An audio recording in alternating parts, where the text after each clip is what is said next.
And welcome everybody to episode 2 of season 4 of the NASCAR Weekly Podcast, or NWP if you want to call us that from now on. We are joined today, we have our three usual hosts alongside of me, Eric Eastep, The Iceberg, Darian Gilliam, aka Black Flags Matter, and we're joined today by the host of the Positive Regression Podcast, Alan Cavanna. Alan, how are you doing, brother? Oh, it's good. It's good to be on here. Appreciate all the work you guys put in. You know, different way to cover NASCAR and talk about it. Something I'm really not familiar with, or I'm just getting more familiar with. So, you know, kudos to you guys being fans and what you guys do and the work you put in. It's a pleasure to be on here. Thank you. Well, thank you. That leads into really what I want to first talk about. You know, we've been doing our own thing on YouTube now collectively since 2018. Eric, a lot longer than the other three of us. You have had a YouTube channel in the past. You've had this channel for a little while. You made a decision though this year you're going to try to start becoming a little bit more active. So welcome to the NASCAR YouTube community. Tell us, what can we expect from you? Oh man, that's what I don't know is that's what I'm trying to learn over the last few weeks. Really, I mean, having a YouTube account, I didn't really have a channel, or at least not in the general sense of the term, right? I mean, I had videos that I had posted on there years ago, and that was just to kind of share it with my parents, right? Or just to send a link to people of some work that I had done. But, you know, the game has changed, and there is a whole other universe out there that honestly I just wasn't familiar with. And it's scary. It's a little, it's humbling. It's certainly not easy. Not that I ever expected it to be easy, but seeing the work you guys do and, you know, the just the talent behind it, it's a different skill set, that one that I've never explored, and that's what I hope to do. And being a little more active, a little more time on my hands nowadays, it's certainly something I'd love to tap into, because there's an audience out there that loves NASCAR, loves racing, and that's ultimately, no matter what the medium, that's what I want to tap into. Yeah, that's awesome. And definitely we encourage everyone watching to go subscribe to the Alan Cavanna YouTube channel. You posted a few videos on there that are pretty awesome. I must say, like, you seem pretty much like a natural for having never done YouTube specifically before, but you do have plenty of experience in front of the camera. Of course, many fans watching will recognize you from all your days being on TV. And I want to ask you a little bit about that. Daytona's coming up. I want to ask if you have any interesting stories or favorite memories, you know, covering races at Daytona specifically for many years. Oh man, just all of them, really. I mean, I've been very fortunate in life. I mean, the first Daytona 500 I ever went to was to cover it. I mean, way back in the day, Jamie McMurray. This was 2006. I worked in this little place called Joplin, Missouri. I had never heard of it, and I accepted a job there. But that's where Jamie McMurray was from back in 2006. Were some of you even born then? I don't want to know. But he switched teams. He switched to Roush Racing, and I pitched to the team there in Joplin. I was like, let's go cover it. This is a big deal. And they said, yes, as long as you drive there. So my first time ever at Daytona was covering the 2006 Daytona 500, showing up there when the duels were happening and not really knowing what was going on, you know, lugging this huge equipment back there. And so that was my first one. And then, God, fortunately, you know, life kind of worked out. My goal was to cover racing. And then from 2013 on, I've been there ever since. So certainly a ton of memories, covering it in all sorts of ways for NASCAR.com, local news, and then Fox. A ton of good memories and a ton of positive memories. Yeah, definitely. Do you have any advice for any up and coming journalists like myself and others who are currently studying to be a journalist in the sport? Absolutely. I mean, just do what you're doing, man. I mean, get out there and do it is what I would tell anybody, right? This isn't a skill or anything that you learn in a book. I mean, the classes are important. Ethics are important. You need to know the law when it comes to journalism and media. But being on camera and stuff and writing, I mean, you have to go out there and do it. And the fact that you have these shows and you have these pages and channels that, I mean, you are so far ahead of the game already in doing the work that you do on YouTube, and just having that available. I mean, it's a whole new generation. I mean, I'm not that old, right? And back when I was in college, I mean, this wasn't out there. This wasn't a venue to go and broadcast yourself, right? I mean, that was the key, is getting reps in front of the camera, trying to get an audience, trying to get your stuff seen. It was nearly impossible when you look back on it. And now you send them a link and you develop your own audience. And if you've got the goods, you can do it right here from your living room or from your office or whatever. But just get out there and practice as much as you can, because reps are important. And that's the only way you're going to get better. And if you're really serious about it, I would say get really good at writing. Writing is so important. On-camera performance is obviously one thing if you want to do the on-camera thing. But being a good writer and learning how to communicate better, the written word will make you a better speaker and a better on-camera person as well. So I have to ask, just from the start of last year through the pandemic starting, how much of a culture shock has it been to kind of cover the sport through the pandemic, and what has really been the biggest differences so far? Yeah, I mean, it was unreal. I mean, honestly, I was one of the only people actually at the racetrack last year when you think about it, especially for Fox. From when it switches over to NBC, I was the only one for Fox in terms of on-air person to be at the track in the second half of the season. And it was odd. It was surreal, especially that first race back. I think it was Charlotte, the first truck race I did back, because it was just so quiet, right? Racetracks are loud, just terribly loud, insanely loud places at times, especially if you don't have the ear protection in. And it was just so quiet. There was no engine sound. There was no crowd noise. There was no. I can't imagine. Yeah, it was so weird. And one thing I always tell is, remember that one of the first races I did back was the Bounty race where Chase Elliott was in that truck race and ended up winning. And I just remember, covering, whenever you see Chase Elliott at the track, he's going to be surrounded by about 150 people, right? I mean, it's just like this glob of people that are always following him around because, he's Mr. Popular. But without fans there, it was nothing. And I remember talking to him right before he climbed in the truck. Like, there's no barrier. We had a casual conversation. There was just nothing in between to stop us from actually talking, which was oddly a first, because normally, again, he would have just so many people around him. That's what just made it so strange. And then it kind of became normal, honestly. Being fortunate enough to be one of the few people at the track each week, you kind of take it for granted. But it was such a privilege to be down there in the pits, telling those stories, and still be there, have those face-to-face talks, be in the garage. I mean, there were very few people in the garage for most of last season, and to be one of them was quite fortunate. Well, Alan, obviously, you've joined us here on the NASCAR League podcast. You, like I said earlier, you're hosting the Racing Regression podcast. Tell us about that. Where can we find it, and what can people expect from that podcast too? Yeah, Positive Regression. It is available wherever podcasts are given away. But no, it's good. It really is. If you're a NASCAR racing fan, I encourage you to listen to it, because it's unlike any other racing podcast out there. And it's all because of my co-host, David Smith. David Smith is the smartest person in NASCAR. I will give him props. He runs a website called Motorsports Analytics.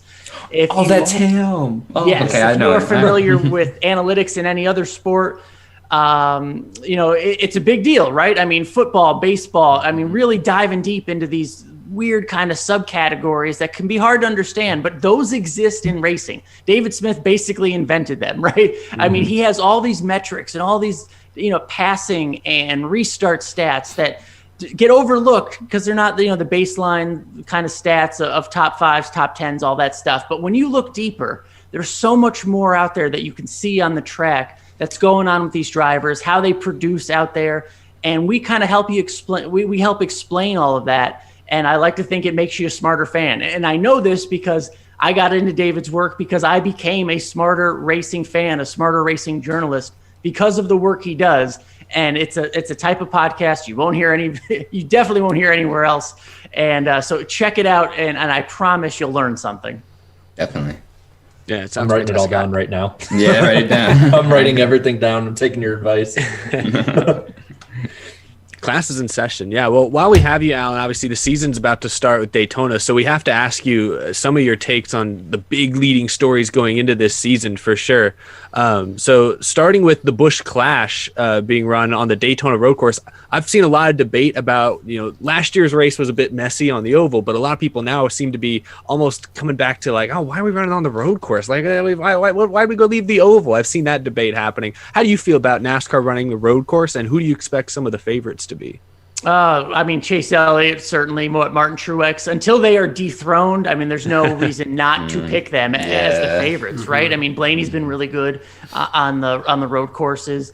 I don't know. I'm a traditionalist, right? I'm an old guy, right? So it'll be weird to not have the Busch Clash on the big oval at Daytona because it's Daytona. But look, I was also intrigued by the Rolex 24 we just spent about 19 hours watching last weekend. So I think there will be some good crossover there, weekend to another weekend like there next Tuesday, what have you. So it'll be different. Different is good. By the time we get to the duels and the 500, that's a plenty of oval racing. So I just hope it's a good product, right? You hope it's not too strung out. That's the one thing Daytona usually, at least the big track, at least guaranteed, right? There would be a pack, it would be good racing, and someone was going to try something on the final lap at least. I don't know if we can, if they'll reproduce that on the road course. We'll just have to see. But look, it's the first race of the year. It really doesn't matter where it is. I mean, the way we're all waiting for this, it's just like, let's get some on track. I'm actually doing Sirius Radio the next day, and I'm just so excited that we'll have something to talk about after the Busch Clash on a Tuesday night. So it doesn't matter where they run it. NASCAR's back. That's what's important. Yeah, absolutely. So give us your biggest hot take for the 2021 season. I don't know what my put him on the spot. I don't know. I put him on the spot there. I couldn't think of anything else. Because how hot is too hot? We don't want to get too spicy in here. Look, I think Chase Elliott is going to repeat. If you listen to the Positive Regression podcast or read Motorsports Analytics, you know that even though he won the championship last year, he likely underperformed and left a lot on the table. If he doesn't do that this year, he should be even better. So that's going to be crazy to see if he outdoes himself, especially with all the road courses. Bubba getting 2 wins. I just talked to him yesterday. It was one of my YouTube videos. There's probably more people watching this than clicked on my YouTube video. So come on. Go check it out. Go check it out. Yeah. After our show, of course. But Bubba said he wants 2 wins, right? That's a personal goal, he kind of reiterated, because that did make some headlines. A new team, new driver in a new situation who never won anything before, getting 2 wins. That's a really lofty goal. So I don't think he gets to 2 wins, but certainly can compete for a playoff spot if they keep improving, and that's kind of more a Furniture Row sort of deal rather than a Levine Family Racing deal. That's what really needs to happen for 2311. So I want to ask you, with the Clash coming up, because we're doing our picks later in the show, who is your pick for the Clash to win? And if you want, you can give us your dark horse and what we like to do also, who's going to suck kind of pick too. Whichever ones you want to give it out. We're willing to listen. Oh, well, look, I mean, you'd be foolish to bet against Chase Elliott, right? If it's not going to be Chase Elliott, teammate William Byron, really good at road courses, fast at road courses. Of the 7 this year, he could absolutely, get one in terms of a checkered flag in the regular season. So why not start on the road course? Who's going to be bad? I mean, look, we know the field there. The RCR cars just aren't good on road courses. Again, to plug Positive Regression, my boy David Smith pointed out that Austin Dillon's never had a top 15 at a road course in his career. Wow, yeah, no. Blows my mind. Like you couldn't even pit strategize into a top 15. I mean, come on. That was surprising to me. I thought Junior was a bad road course. Never mind. He got top 10s. It's even more glaring when Kaz Gralla was able to drag that car to the top 10. Yeah, the same car. You know what? That went over my head. That's a hot take. That went over my head that Austin Dillon has never drove the Daytona road course. That's right. Oh, God. That's good. That's right. Yeah, I hadn't thought about it. Well, he was there the last Rolex. week, remember? I mean, with the 24. So. He did. That's right. Yeah, he did. Yeah. He wasn't there. A little different track, but he will be on there. He's been on there at least a little bit. He did go the wrong way, so. Yeah. But you just got to look. The Stewart Haas cars look good drivers, and they good at certain tracks, but will they excel at road courses? I don't know, man. That's something they have to improve on. So, will they be good right out of the gate in the Daytona road course and the Clash? I wouldn't bet on it, right? But maybe they use it to get better, because the second week out, it's a points race and it counts just as much as any of them. Mm-hmm. All right, well, I believe we're not going to hold you up too much more, but Alan, we want to thank you so much for joining us here today on the NASCAR Weekly Podcast, and we would love to have you back sometime. Guys, after the podcast tonight, make sure you go and check out Alan's YouTube channel. The link should be down in the description, and go check out that awesome video he's got with Bubba Wallace. Bubba's a guy we'd love to have on here. We have not got him on here yet. So, Alan, you're doing things more than we have so far. No, all good, man. Thank you for having me on. Thank you for doing the work that you do, because you're the next generation, and we need that sort of fan, that sort of coverage and perspective. The NASCAR world, the racing world needs that. So keep doing what you do. I'll try to keep up. Thank you so much. Yeah, Thanks for being here, Alan. Thank you. Appreciate it. See you guys. See ya. Thank you. Take care.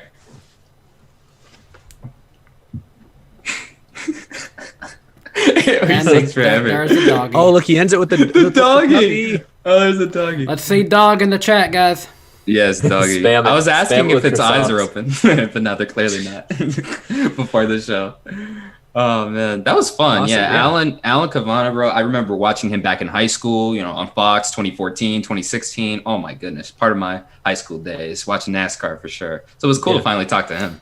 Yeah, and it's great to see more people like Alan. You could view it as competition to us on YouTube, but honestly, it is actually great to have more voices. We need a guy like that on here. Yeah, and I know his show's called Positive Regression. He comes across, he always did on TV, as a very positive and uplifting kind of guy. Very, very excited about racing, excited to talk about racing. I felt bad. Did I accidentally call it racing aggression or something like that? No, you said it right. I thought right. Positive regression, right? You might have said racing once, but that's okay. It's a racing show. Positive racing regression. Really quick to comment on the positives. We got 330 people watching right now, but we only got 122 likes. Come on, lick that like button, y'all. Click the like button. Yeah, bring that up. Let's get to And at my least camera. 200 by the time we finish our next talking point. How about that? Right. And, And my camera's not spazzing out tonight too. And That's fantastic. Yeah. just so y'all know, we've had, I think, a couple of super chats. We'll get to those more towards the top of the hour, but feel free to send them in and we'll read them out later. In the meantime, before we jump into all of the hot topics we have to get to tonight, because there's been a lot going on in the last week, just today, there's crazy. We'll talk about Ty Dillon and everything else. I've been teasing for about a month, and us on this show, in fact, we all put out some little, some fun, we channeled our inner Noah Gragsons earlier today with those pen emojis. I hope you guys saw that if you saw it on Twitter. But we have this isn't a pen, it's a Sharpie. That's a Sharpie close up. This is this is a mechanical pencil. Oh, There we're you go. absolutely I screwing got a it. pen. I got your pen. Oh, thank I got goodness. you back. He's got us. There we go. But we have a pretty exciting announcement, Okay. and I'll kind of That's take right. the lead on this because it's something that myself as well as the people at AE Engine have been working on for a couple of months now. But as of today, I'm officially launching the Out of the Groove podcast network, and the very first show on board on the network is the NASCAR Weekly Podcast. It's the four of us. That's what all the pens Nice. are for. So you guys might be asking, like, what does this mean? What does it actually mean? It's just a name. Okay, great. Maybe a new logo you'll see from time to time. Well, the biggest change is that we're going to have some sponsors, and we'll get to that later tonight. I think that's pretty exciting. And we're going to have more of everything. I'll have more announcements tomorrow because this doesn't just stop at the Out of the Groove Podcast Network, but you'll see more guests this season. Like obviously we just had Alan Cavanna, and we've had some pretty high profile guests in the past, Mark Martin, Steve Phelps, but that's only going to continue. And we want to expand further, more meetups, more things at the track. I know we've been sort of behind the scenes planning for some of that this year. It's difficult with COVID, but we will find a way to make it happen. But as far as the podcast itself, the podcast isn't going to change. It's not going corporate. It's not going to be, dictated by higher authorities. Corporate. Quite We're like not that. selling out. No Yeah, higher ups. basically. Yeah, we will never sell out on this show ever. If anything, the podcast only becomes more accessible because we obviously stream here on YouTube every Wednesday night. That's going to continue. But now the show, last year it was available on Spotify. That will continue. It's also going to be available on iTunes, Google, Stitcher, basically anywhere you get your podcasts. The NASCAR Weekly Podcast will be available for you guys to listen. And I did say it was a podcast network. So I know we're talking about the NASCAR Weekly Podcast. I'm pumping these guys up because this is an amazing show we put on over here, if I do say so myself. But there are other shows involved. Also launching with the show is, with the network, is a show called A Lifetime in NASCAR featuring historian reporters Ben White and Aaron Burns. And there are a few episodes in. We'll have a listened to whole that. bunch more information tomorrow. But those two dudes, Ben's been covering NASCAR since I believe since the 70s or 80s. I might be mistaken. I think on the show they said 70s at one point, but I could be wrong. But it's a good show. Like I listened to a few Yeah, episodes. I need to give it a listen. Yeah, one of their latest episodes, they talk about Ben spending time with Dale Earnhardt in Japan back in the late 90s when they did some of those races. He got to just hang out with him kind of off the cuff for a while. And it was a really cool episode. So if you're into history, I know we talk current events mostly on this show, but if you're into history, go give A Lifetime in NASCAR some support over there. So we're hoping to expand to other shows as well. We got other ideas in the works, some other shows in development. But as of now, those two shows with NASCAR Weekly Podcast leading the way, we are a part of the Out of the Groove podcast network. So really, really exciting stuff. I know these guys, I've been the most fun part of YouTube since I've been on this show in 2018. So it's really great to try and take this place to new level. I know I don't mean to get sentimental here. I'm just saying it's very, very awesome that we can grow this show and grow our the NASCAR online community, if you will. But that's the big announcement. There'll be a bunch more information on my channel tomorrow about not only the podcast network, but some other stuff I've been working on with AE Engine. But just wanted to get that out there. So I just to add, it's like literally 3 years ago, none of us knew each other. Yeah. That's the crazy part of all this. And the first episode was during the duels that year. And we had like a grand total of 4 people peak concurrent. Not 1, 3, but 4 people. We had 4 Well, let's people. be real. We probably only had like one random person jump in every now and then because it was like me, Danny, and Claudia jumping on and watching ourselves to make sure the stream was up. But it's just amazing. Like, just, when we say that we're friends with each other and have really enjoy doing the show, not just for the money and for the views and all that, like people might say, but we legitimately like talking NASCAR with each other. So to see the show grow like this, it's just, it's like a dream come true. You get to do what you love to do for fun. Like, basically with your friends too. With your best friends. That's the best part. You don't see us actually staying on this Zoom call 1, maybe 2 hours after the show just because we like talking to each other. We always like talking. So for those who are saying this is all some fake act, no, this is genuine. or we're great actors. They take it way too seriously. So before I started YouTube, didn't know these guys. After forever with these guys, they have truly become some of my best friends. 2 out of these 3 other guys here one was a best man, one was a groomsman in my wedding. Eric, you would have been there if you hadn't been busy, I'm sure. All of y'all have become my best friends. I'm grateful for the NASCAR Weekly Podcast and every guest we've had on this show, every opportunity we've had. Times before the pandemic, we got to be with each other, have a hot pass, make some good connections in the sport. We've had lots of great people. We're going to have more great people on here. And I'm looking forward to the future. And I'm happy to have this show now on the Out of the Groove podcast network. This is just such a perfect situation. Like, I couldn't have dreamed of something like this as a kid. As a kid, I've always wanted to be some sort of journalist in a sense, but like to actually do this and to be with you guys on a weekly basis, it's awesome. I can't believe it's happening. Yeah, I'm just stoked because obviously it's going to keep growing, and the hope is that the Out of the Groove Podcast Network and everything associated, all the people that have been working with me and working with us, hopefully we can only extend even more opportunities to the 4 of us and to those in the community, continue to highlight those who are doing awesome stuff on YouTube, on Twitter, on wherever it may be. That's the goal, is to make, give NASCAR fans a place that they feel welcome and a place where they can interact with other passionate fans, because that's something I know really until I met you 3 years ago, I didn't have for years. I didn't know anybody in my hometown at my school that cared about NASCAR, and so I started my YouTube channel to try and find people, and then I found you guys, and it's super awesome to see how far it's come. I don't mean to derail the beginning of this episode into some sort of sentimental love fest here. But let's make the whole show sentimental. Let's just talk about our. We'll just do an after show later this week. I'll do a BS. We'll do that. But we do have some topics to talk about if y'all want to jump into them. All right, let's jump right into it. All right, so the first one that we got on for tonight is JGR is announcing a multi-year renewal with Denny Hamlin and FedEx per Adam Stern, but according to Jenna Fryer, FedEx is not signing on for the whole season anymore. So I don't know who wants to start with that, because that's kind of like FedEx is one of the few left that had. Yeah, I just realized that like they would sponsor every single race, and now were they specific on how many races they'll sponsor? Or, okay, but.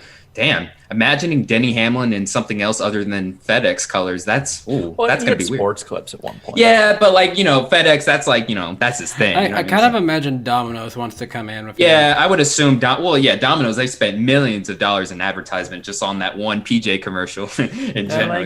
So. PJs.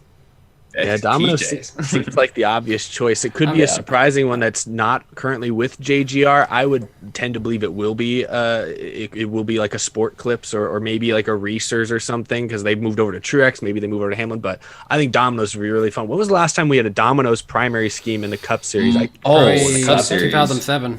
Yeah, I'm thinking like David Ruderman. Yeah. Yeah, that's right. I think that was the last one. Personally, I'm more of a Papa John's kind of guy. Danny B25, by the way. There's a conflict of interest. Well, I'm trying to think like who else would be in there. It'd be pretty cool to see an Air Jordan car do a one-off. Oh I didn't even think about that. Wow, so that would be pretty cool. That'd be fun. Imagine Air Jordan at the Dirt Bristol race. So the cleanest looking car gets nothing but dirt. Yeah. Get your shoes dirty a little bit at Bristol. GameStop has worked with JGR. They got some extra money now. So let's throw some of that around. Power to the players. We could see a Coca-Cola car. Hamlin is a Coca-Cola driver. That'd be kind of neat. They could do a whole Coca-Cola weekend that they do with all their drivers. They've done that type of stuff before. Coca-Cola be on Denny Hamlin's car. Whatever weekend that Dr. Pepper is also on Bubba's car. That'd be cool. I'm a Dr. Pepper man, though. I'm a Dr. Pepper man myself, though. So I'm drinking Mountain Dew tonight, unfortunately, but I'm usually a Dr. Pepper guy. I'm sorry. I know we talked about. Unfortunately, it's not that bad. Well, it's worse than Dr. Pepper. I know we're talking about the sponsorship, and that's big. Like, it's good that they'll more than likely still be sponsored, but it's different and all. But the fact that Denny Hamlin signing this multi-year contract, it seemed like last year half the people in the sport were like, Denny's going to retire in the next couple of years. He's distracted, and it's like I didn't catch like how long it is if they've said it yet. I'm assuming like 2 or 3 years, probably maybe 4. I think it's probably expected to be like 3 years. I think it was. I can't remember who it was. Somebody put on Twitter that it's like 38 is the peak age for a driver. From here, it's like all downhill. I don't mean to like segue too much, but actually David Smith, Motorsport Analytics, is the one who published that chart that says age 39 is a driver's peak statistical season based on all historical data. Okay. And so, that is Hamlin just turned 40. So you're right, Jared.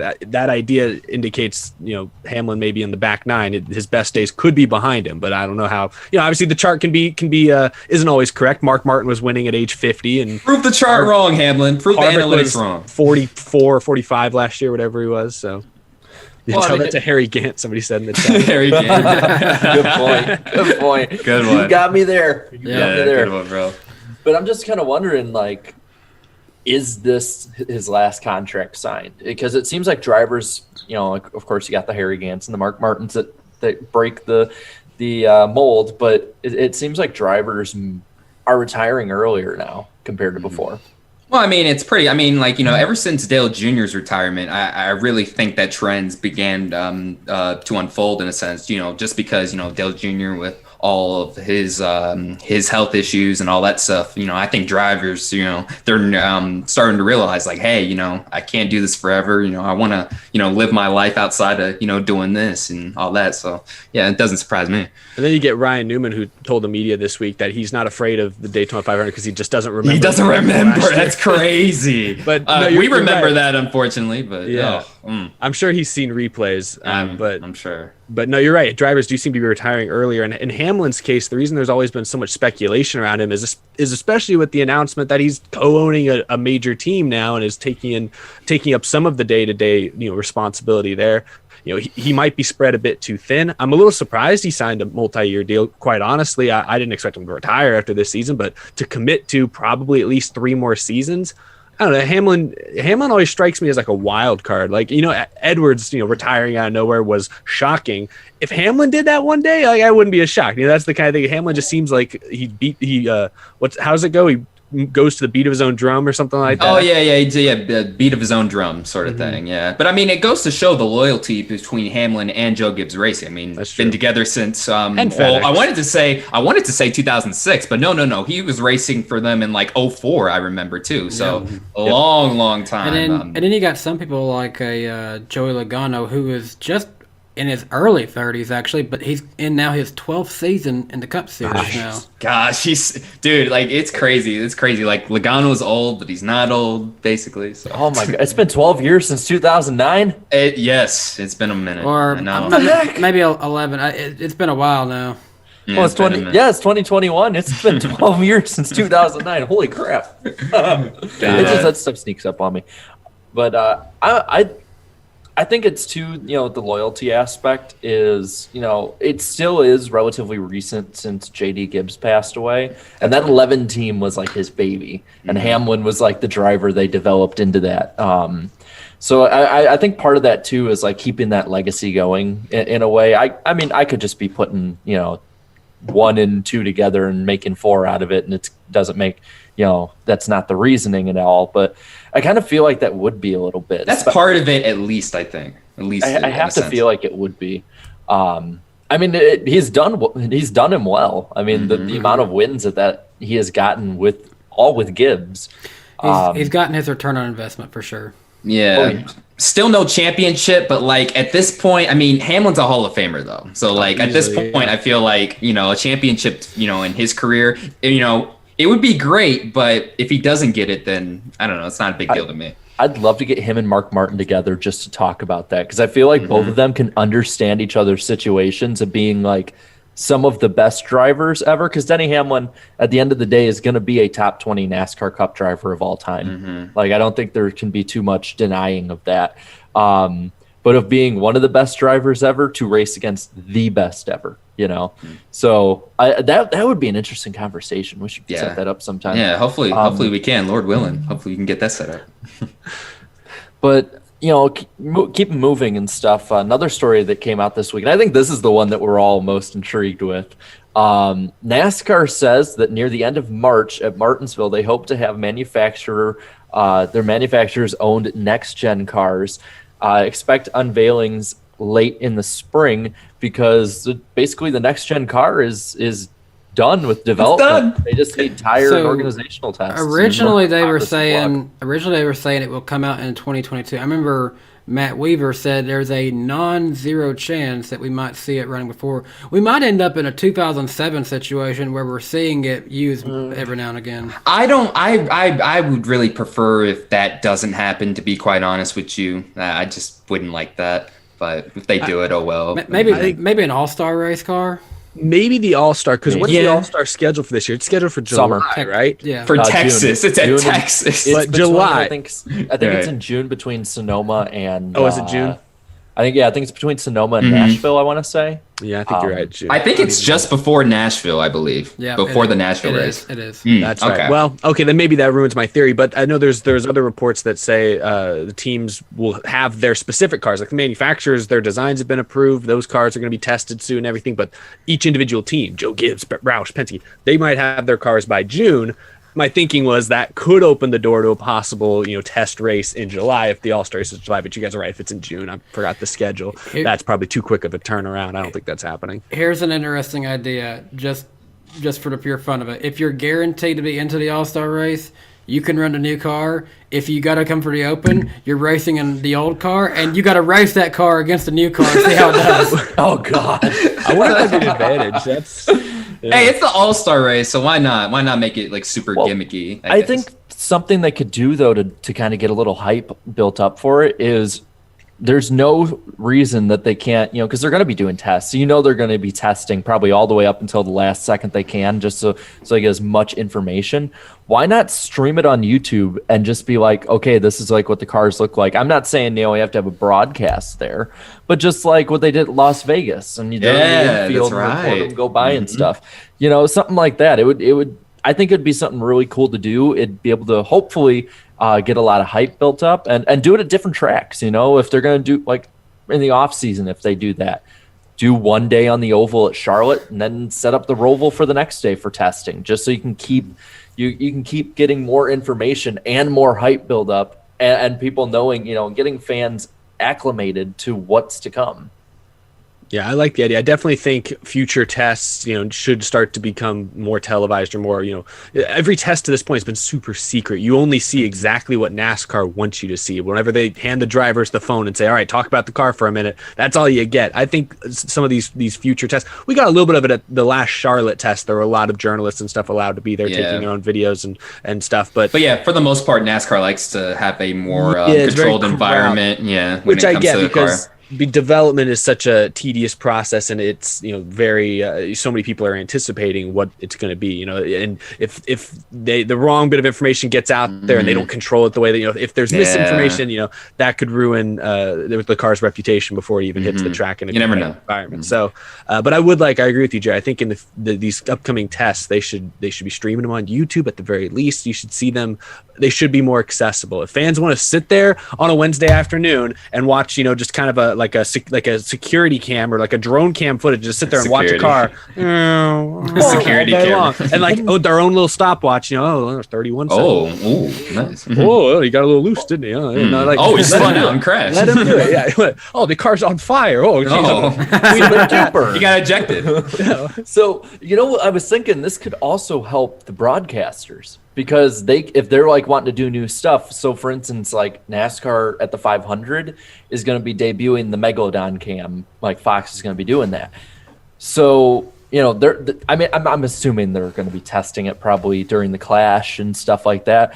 But why not test new stuff before the season even starts? So you're not using those initial broadcasts that could bring fans in and are proven to be the most watched broadcast.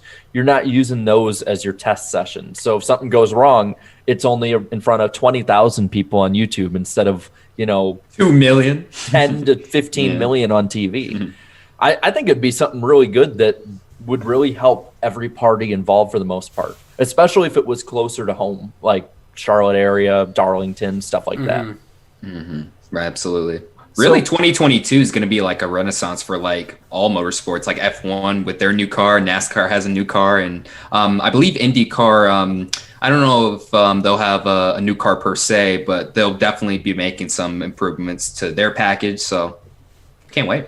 I'm just go ahead. No, it's fine. I might change the subject, but I raised the question in my video yesterday. But how do you guys feel knowing that the car is done with development? Are you confident? Are you kind of ooh? Well, I'll be quite honest with you. I when they first announced it, I was like, ooh, isn't that a bit too soon to be that to be over with it? Now. But hey, if they figured all of their stuff out, then hey, we'll see what happens. My only concern was with the video that I think it was Matt Weaver posted. It was an interview or it was a press conference with Kurt Busch. And it was Kurt describing in pretty good detail the issue they had with the steering on the 1.5 mile test at Charlotte a couple months back that they sort of tried to fix a few weeks ago. And I just thought it was interesting to hear him talk about how the steering is really what it wasn't handling the loads right.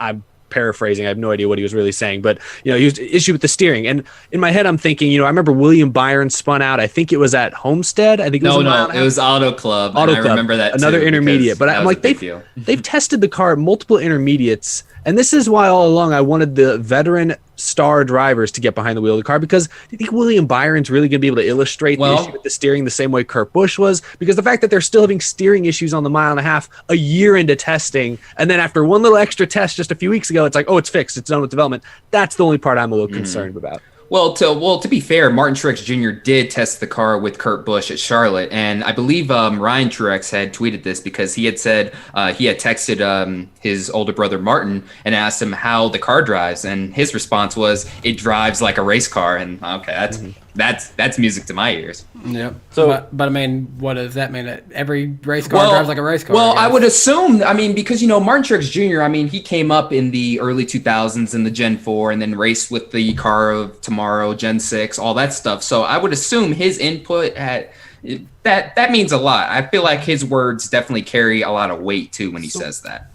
So they stopped testing because of the lockdowns around March, April, and they started in July, August. So really, with that amount of time to where we are at, it's actually right on the same schedule it should have been. Just they were wanting it to be coming out of Daytona this year. They're just behind schedule enough to where it doesn't make sense to have it this year per se. So I went back because it's 3 to 5 months they got put behind.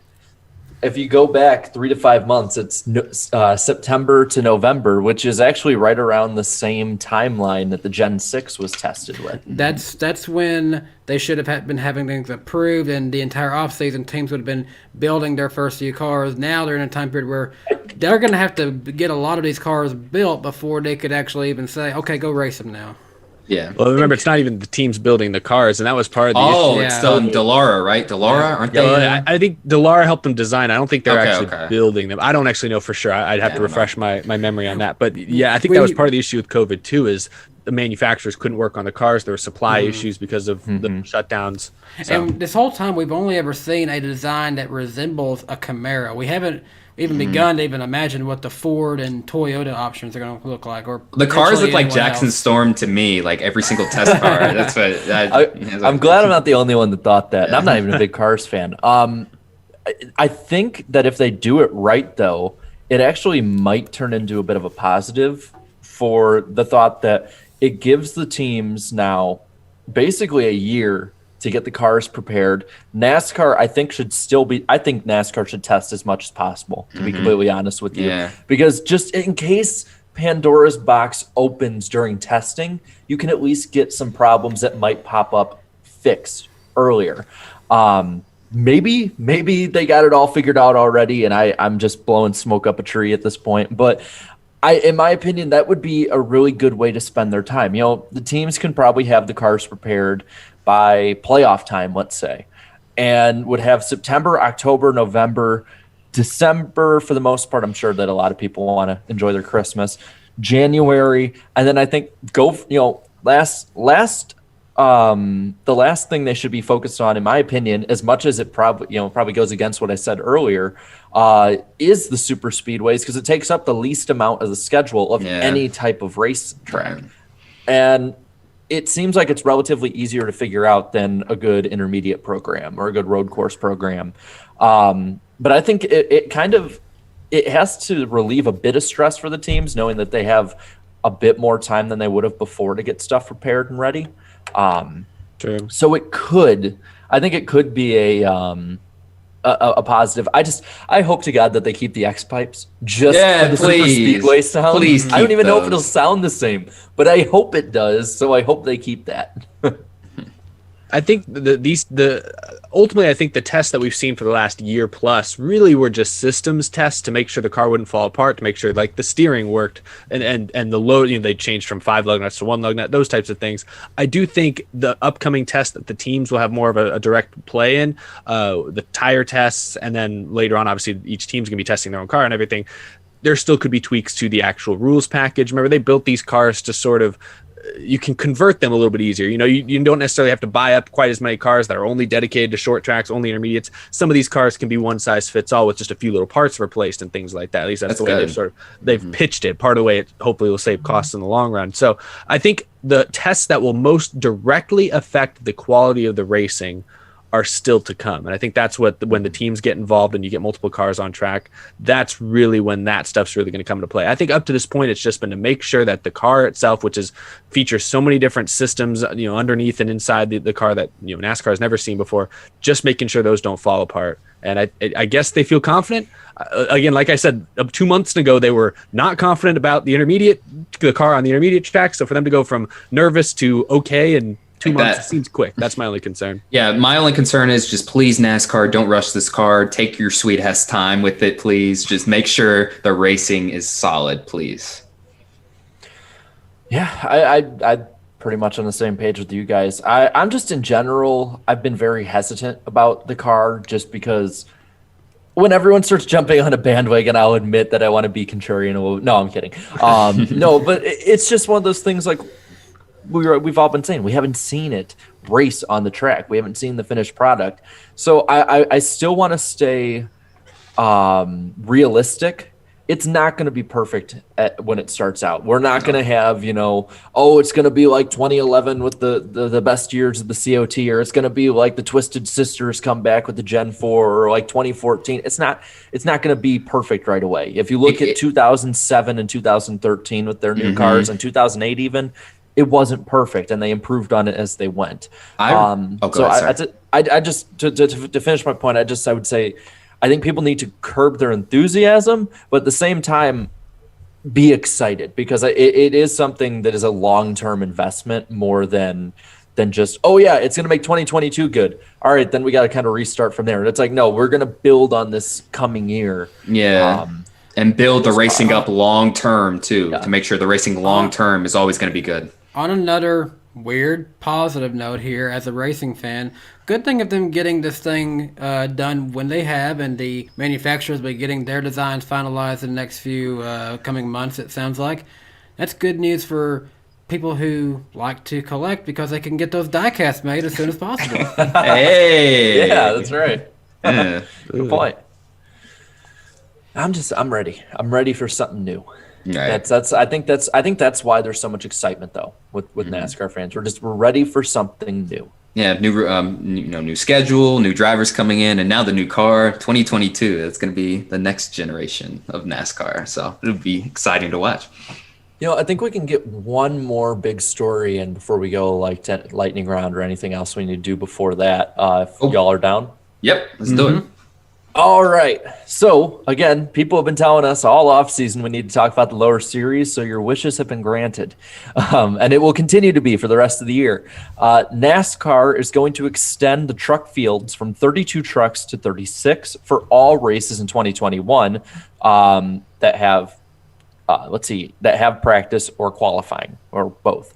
For ones with no practice or qualifying, the field will be extended to 40 trucks. And I want to ask, and this is all according to Bob Pockrass, for anyone looking for a source, says, I just want to ask, how does this affect the series moving forward? And should it stay a permanent fixture after 2021, at least with the 36? I'm assuming they're not going to stick with 40. I thought I had heard some things last year about the overall health of the truck series.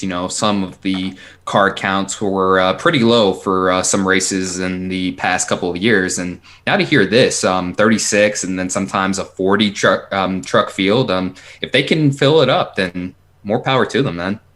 I think the thing that happens though, the more trucks you have, that's more ways the purse money is. Yeah, that's so, yeah. So everyone gets slightly less. It's not like a lot less. It's slightly less. So I think. It's great from a racing perspective. More cars, more action, but the purse money. That's why I think after 2021, I think. Obviously NASCAR knows its finances. They don't publish that, so we don't know exactly how much money teams are losing out on because of this, or how much is being cut or anything like that. But I think it would be smart to keep it in the 32 to 36 range after this year. I'm okay with this year. We did see a few races, at least one or two races last year. I think it was Atlanta, right, where like over 45 or 46 trucks. I thought it was Homestead. Maybe Homestead. Denny Delivers says 47 went to Atlanta. Okay, so maybe it was Atlanta. Yeah, so it was one of those tracks. A bunch of trucks wanted to race, and they capped it at 40 or 36 or whatever it was last year. So I think given the circumstances, many races will not have qualifying. It'd be a shame for any teams that don't have a bunch of owners' points and trucks or Xfinity to, basically have to sit out this whole year because of that, not even get the chance to try to race in on time, to make the show on time. So I think given the circumstances, it's fair. But after this year, I think they should go back to a little bit lower number in those series. Stick with what works. You know who it's good for though? My boy Norm going full time. Oh yeah, Norm! I forgot. Oh yeah, Norm. Yes. Norm. I want to see Norm get a top 20 at Daytona, man. He's gonna make every race this year now. Since Anderson moved up to Xfinity, we need Norm to be the new guy we're always pulling for. Yeah, we're all He's gonna got root him for right Norm where he Benning. wants him, man. Does he have merchandise? Does he have merchandise he sells? Or? Yeah, I wore it last year at the truck race. Oh yeah. Oh, I need to get a shirt. I think his slogan is "Never lift." We need a shirt with just his face on, like full print, like his eyes are like huge. That's what we need to. Jared, you should just sell it on your. I'm not gonna sell another man's face. we need Norm diecast. That's what we need. Yeah, that's what we do. I know he sells shirts, so I'll make a custom shirt with his face, but I'm not gonna sell it. I'll just be like the Norm guy. People walk up and be like, who is that? It'll be like that Paul Menard shirt that you had, but you never really sold it. Oh yeah. Yeah. I'll be real. That was one of the best things about my Daytona trip last year is that I got to meet Norm Benning. And I took your picture too. I remember you were so happy. And I thank you for that. You were so happy, but he was kind of he was miserable. in a hurry. Yeah. He was like in a hurry. But, It's Norm. Come on, man. It's awesome. My mom, Rick, would be proud. But no, I think that it's a good short-term plan, but I think the long-term, you're right. It needs Shorter to be field. 36 at most. It just depends on, how much money is going to be going into it, how many people are watching. The Truck Series and Xfinity Series seem to be going up a lot during the last year compared to Cup. So maybe that can help with revenue. I don't know. But I hope just for these smaller teams that they can take the most advantage possible with this, because I would love to see a lot more underdog teams that have been running in the 20s, 30s, come up one of these years and become not even a dark horse playoff contender, but just somebody who it's like, hey, they're in the top 10. That is awesome. I want to see more progression in that series per se. I feel like in the Xfinity series, we have a lot of diversity throughout the field, but like now in the Truck Series, I feel like it's over the past couple of seasons, it's really become more selective on who's on who the top guys are in the series, and Jared's right. I do want to see more underdogs kind of progress their teams to make them ultra competitive down in the future. And I see people saying Jennifer Jo Cobb led laps at Talladega, and that's good. But I want it to be more than the super speedways, like the short tracks, or maybe some of the flat tracks. Intermediates always have been sort of a way to spread them out, but I think it would be something that. That'd be really good. And what I really am hoping, going back a little bit to our last story, I hope with the next gen car and the rollout with it, I hope they base it off what they did with the trucks in Xfinity for the most part, because it seems like when they changed each of those up, the racing over time improved. So I'm fingers crossed that's what they're doing for that one, to circle back to that story. But yeah, man, I'm excited. It's the Truck Series, man. I love the Truck Series. Truck Series Night in America returns. Oh, yeah. I can't wait. Well, on that note, you guys are listening to the NASCAR Weekly Podcast, Season 4, Episode number 2. We currently have 410 live YouTube viewers and only 207 likes. We need the other half of you guys to lick that like button. Click the like button. I'm slacking. Hold on. Here we go. Sweet.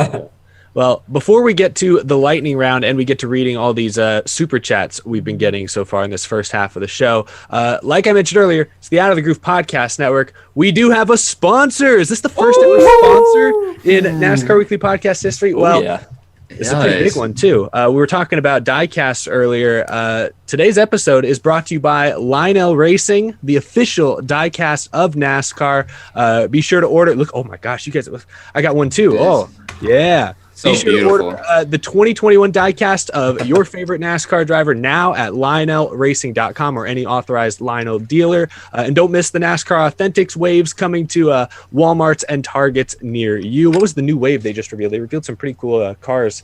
A bunch of throwbacks. A lot of throwbacks in that one. Yeah. Lionel's got a lot of big plans this year. They were on Noah Gragson's car at the Roval last year, but this year they've got some pretty exciting stuff, including those next-gen diecast pre-orders that I'm sure we'll see at some point that would be this nice. year. But there you have it, the first ever sponsor of the NASCAR Weekly Podcast and the Out of the Groove Podcast Network. Thank you to Lionel Racing. Go check them out, folks. Yeah, we all brought our favorite diecasts. Yes. I love it. For those of you who are listening to us on Spotify, I am currently holding my current favorite, Alex Bowman's last win as of this point, the Auto Club win from 2020 Cincinnati car. Jarrett, what are you holding there? Well, I'm holding your Track Murderers car from before. No, I'm kidding. I'm holding the Dale Jr. Michigan 2012 diecast from Lionel that I was lucky enough to be in person and see, in case I haven't rubbed that in everyone's faces enough at this point. And it is a great car. It's got Tom Hardy and Christian Bale, a.k.a. Bane and Batman. And the thing no one notices is there's a bunch of for people watching on stream, you can kind of see this. There's it looks like there's smoke. It's a bunch of the word rises on it. Nobody ever has talked about that. It looks like smoke. The details. Yeah. So Darian, what one you got, man? I have Bubba Wallace's throwback to the late Adam Petty, his scheme he ran during the 1999 Busch Series season. I mean, just look how the color pops out on this thing, and it has sentimental value to me, and it's just great. I kissed it because I love it so much. It's getting a little weird. But Eric, what are you holding there? Well, I've gone a little more old school. I mean, you had the throwback there, Darian, but I've got Matt Kenseth's 2003 championship car signed by the man himself, Matt Kenseth. Beautiful scheme, of course. It's sad because I didn't start watching NASCAR until 2004. So this is the paint scheme I was racing in NASCAR Thunder 2004, but I never saw his championship live. But this is still a super beautiful race car and a beautiful sentimental paint scheme. One of the most underrated future NASCAR Hall of Famers, of course, Matt Kenseth. But wow, what a collection we got here, guys. Yeah, Lionel Racing, pretty epic of them being the first sponsor. When you told us that, I was like, "Stop lying! You're lying." It's very fitting because we're all big diecast collectors, of course. Yes. So thank you guys for sponsoring us. Yep. Yes, thank you. Well, I guess we got something else coming up. Danny, Darian, Eric, anyone else in the chat? I think. Hold up. I think I just actually, this is important here. It's coming from my news in here in Tennessee. There's a severe thunderstorm warning. It's a lightning round. Every week it feels like. Once again, the lightning round on the NASCAR Weekly Podcast. Jared, what do we have on tap? Oh, we got a lot. I actually had to cut bits and pieces out of the lightning round this time because there's so much. It took up like a page and a half, and it was like 10-point font. So Holy crap. So we got a lot to go through here. So first off, Kyle Larson has his first external sponsorships from Cincinnati and Freightliner. Danny, there you go. Mm-hmm. They will be primaries for 2 races each and associates for the rest of the season. NASCAR will be using heat races to set the lineup for the Bristol Dirt Race, but according to Bob Pockrass, there is no format yet. We'll find out. It's going to be do what they did at Bristol in 2016. Oh, yeah, don't do that. I got a little sick thinking about that. JTG only has funding for 24 races for the 37 team. So if they are thinking they're stretching themselves too thin, they're going to have to decide which races to skip. I am assuming they probably already have a baseline plan of that, but that's according to Bob Pockrass. According to Adam Stern, NASCAR will be having rapid COVID testing at tracks this season for anyone who gets recommended by a doctor to take one. I'm hoping, just for everyone's sake, that they don't have to use them that much. Larson's Daytona 500 paint scheme has been revealed. It was saying that it would, according to Hendrick Motorsports. Here's one that actually flew under the radar. I'm surprised more people didn't talk about this more. Chris Myers is returning as full-time at-track host for Fox, according to Fox Sports. Loves is going to be sponsoring Michael McDowell, who for some reason, I didn't put the last L in his name on there, so I apologize. McDowell. I'm glad the chat can't see our notes. But Loves will be the sponsor for 8 races this season, according to Jayski. For you history buffs watching, NASCAR had a replay of the 1971 Greenville 200. For those of you who might not know what that race is, it was the first flag-to-flag covered race in NASCAR history. So it is on NASCAR's YouTube channel.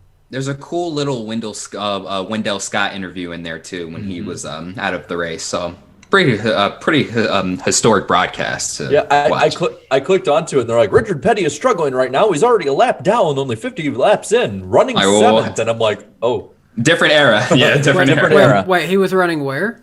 7th. 7th and a lap down. I thought it was competitive back then.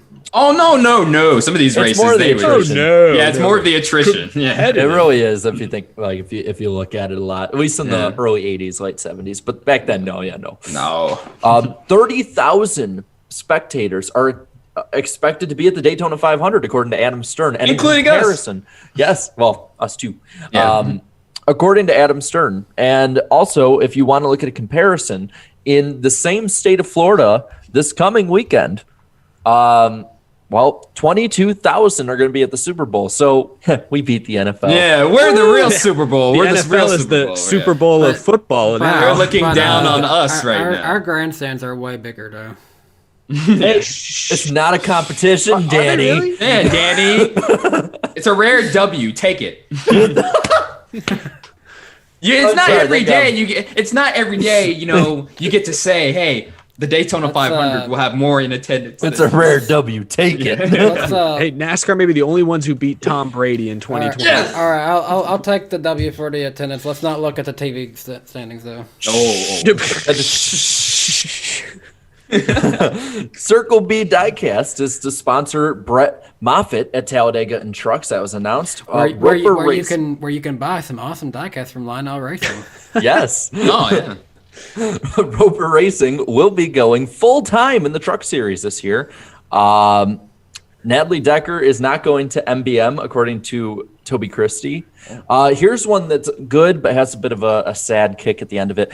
According to Dave Moody, Ken Squire has beat COVID, but it's come with a bit of a price. Yeah. He has lost his ability to walk at the moment and is wheelchair bound. So I hope that Ken Squire has, his recovery continues. So we're wishing the best to him. On a bit of a positive note here, we got some more sponsorship news because everyone decided to announce everything this week. The U.S. Air Force is returning to RPM to sponsor Eric Jones at Talladega in April and the Bristol Night Race, according to Bob Pockris. And then Cheddar's. Danny, what is it, Cheddar's? Oh, the flaky, the buttery, the bread, the croissants. Still funny. Cheddar's Kitchen returns to sponsor Tyler Reddick in the 8, according to Adam Stern. And apparently he had to eat plenty of what, Danny? Croissants. Okay. The crust. So the car itself literally has a bunch of croissants on there. And Cheddar's was on that car last year. These croissants, they look so thick too. I love it. They did not push the croissants on the car like last year. The croissants, Jared, they're croissants. I know. Not again. It's just bread. Get over it, man. It's buttery bread. But anyway. So last year Cheddar's was on his car, and this year their design has a lot more croissants on there. After that night we had Tyler Reddick on here, you could not tell me that someone at Cheddar's did not recognize croissants in the NASCAR audience. That led to this being pushed in some way. Had to. We are responsible for the croissant takeover in NASCAR. We did of NASCAR. We did have too much power. We're drunk with power. We did help. I think we made a meme out of it at least. So, what food should we take over NASCAR with next? Papa John's pizza. The stuffed crust. Bring the stuffed crust to NASCAR. Got any grapes?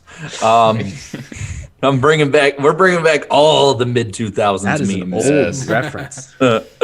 Anyway, back to racing. Joey Gase will be running the number 53 Rick Ware racing car at Daytona, according to Toby Christie. And Reed Sorensen is to, autocorrect put sport instead of spot when I wrote down this. Reed Sorensen to spot for Josh Williams in the Xfinity, and Rick Ware drivers in Cup, and will drive when opportunities are presented. This one kind of caught me off guard. Nemco does not plan to race in any truck races in 2021, according to Dustin Albino. Pitbull, I don't know. It didn't say they were done, but they're just not racing, which is odd to me. Maybe they're on a break. Maybe they're on a little hiatus. It happens. I'm doing all the mid 2000s and 90s references tonight. I know, I can tell. Maybe it'll be like when Todd Gilliland and David Gilliland both drove for KBM. Maybe we're going to see Joe Nemechek get into a KBM truck. Oh, dude, that'd be nice. Pitbull will be the Grand Marshal for the Daytona 500. Mr. Worldwide. Car owner. Hey, Carl, Yeah. that's a conflict of interest there. No. I loved his interview, by the way. I saw those clips and I loved his answers. The dude is always in character, which only leads me to believe that it's entirely genuine. So I actually got to be in the press conference. It's the first time I've ever been invited to one of those types of press conferences. There's 100 people in there. Half of them spoke Spanish, half the answers were in Spanish. But when he did speak in English, he was throwing out bangers. My favorite line that he said was, if you take the word impossible and just add an apostrophe, it turns into I'm possible. Man, that spoke to me. That's some motivational stuff right there. This man's a god.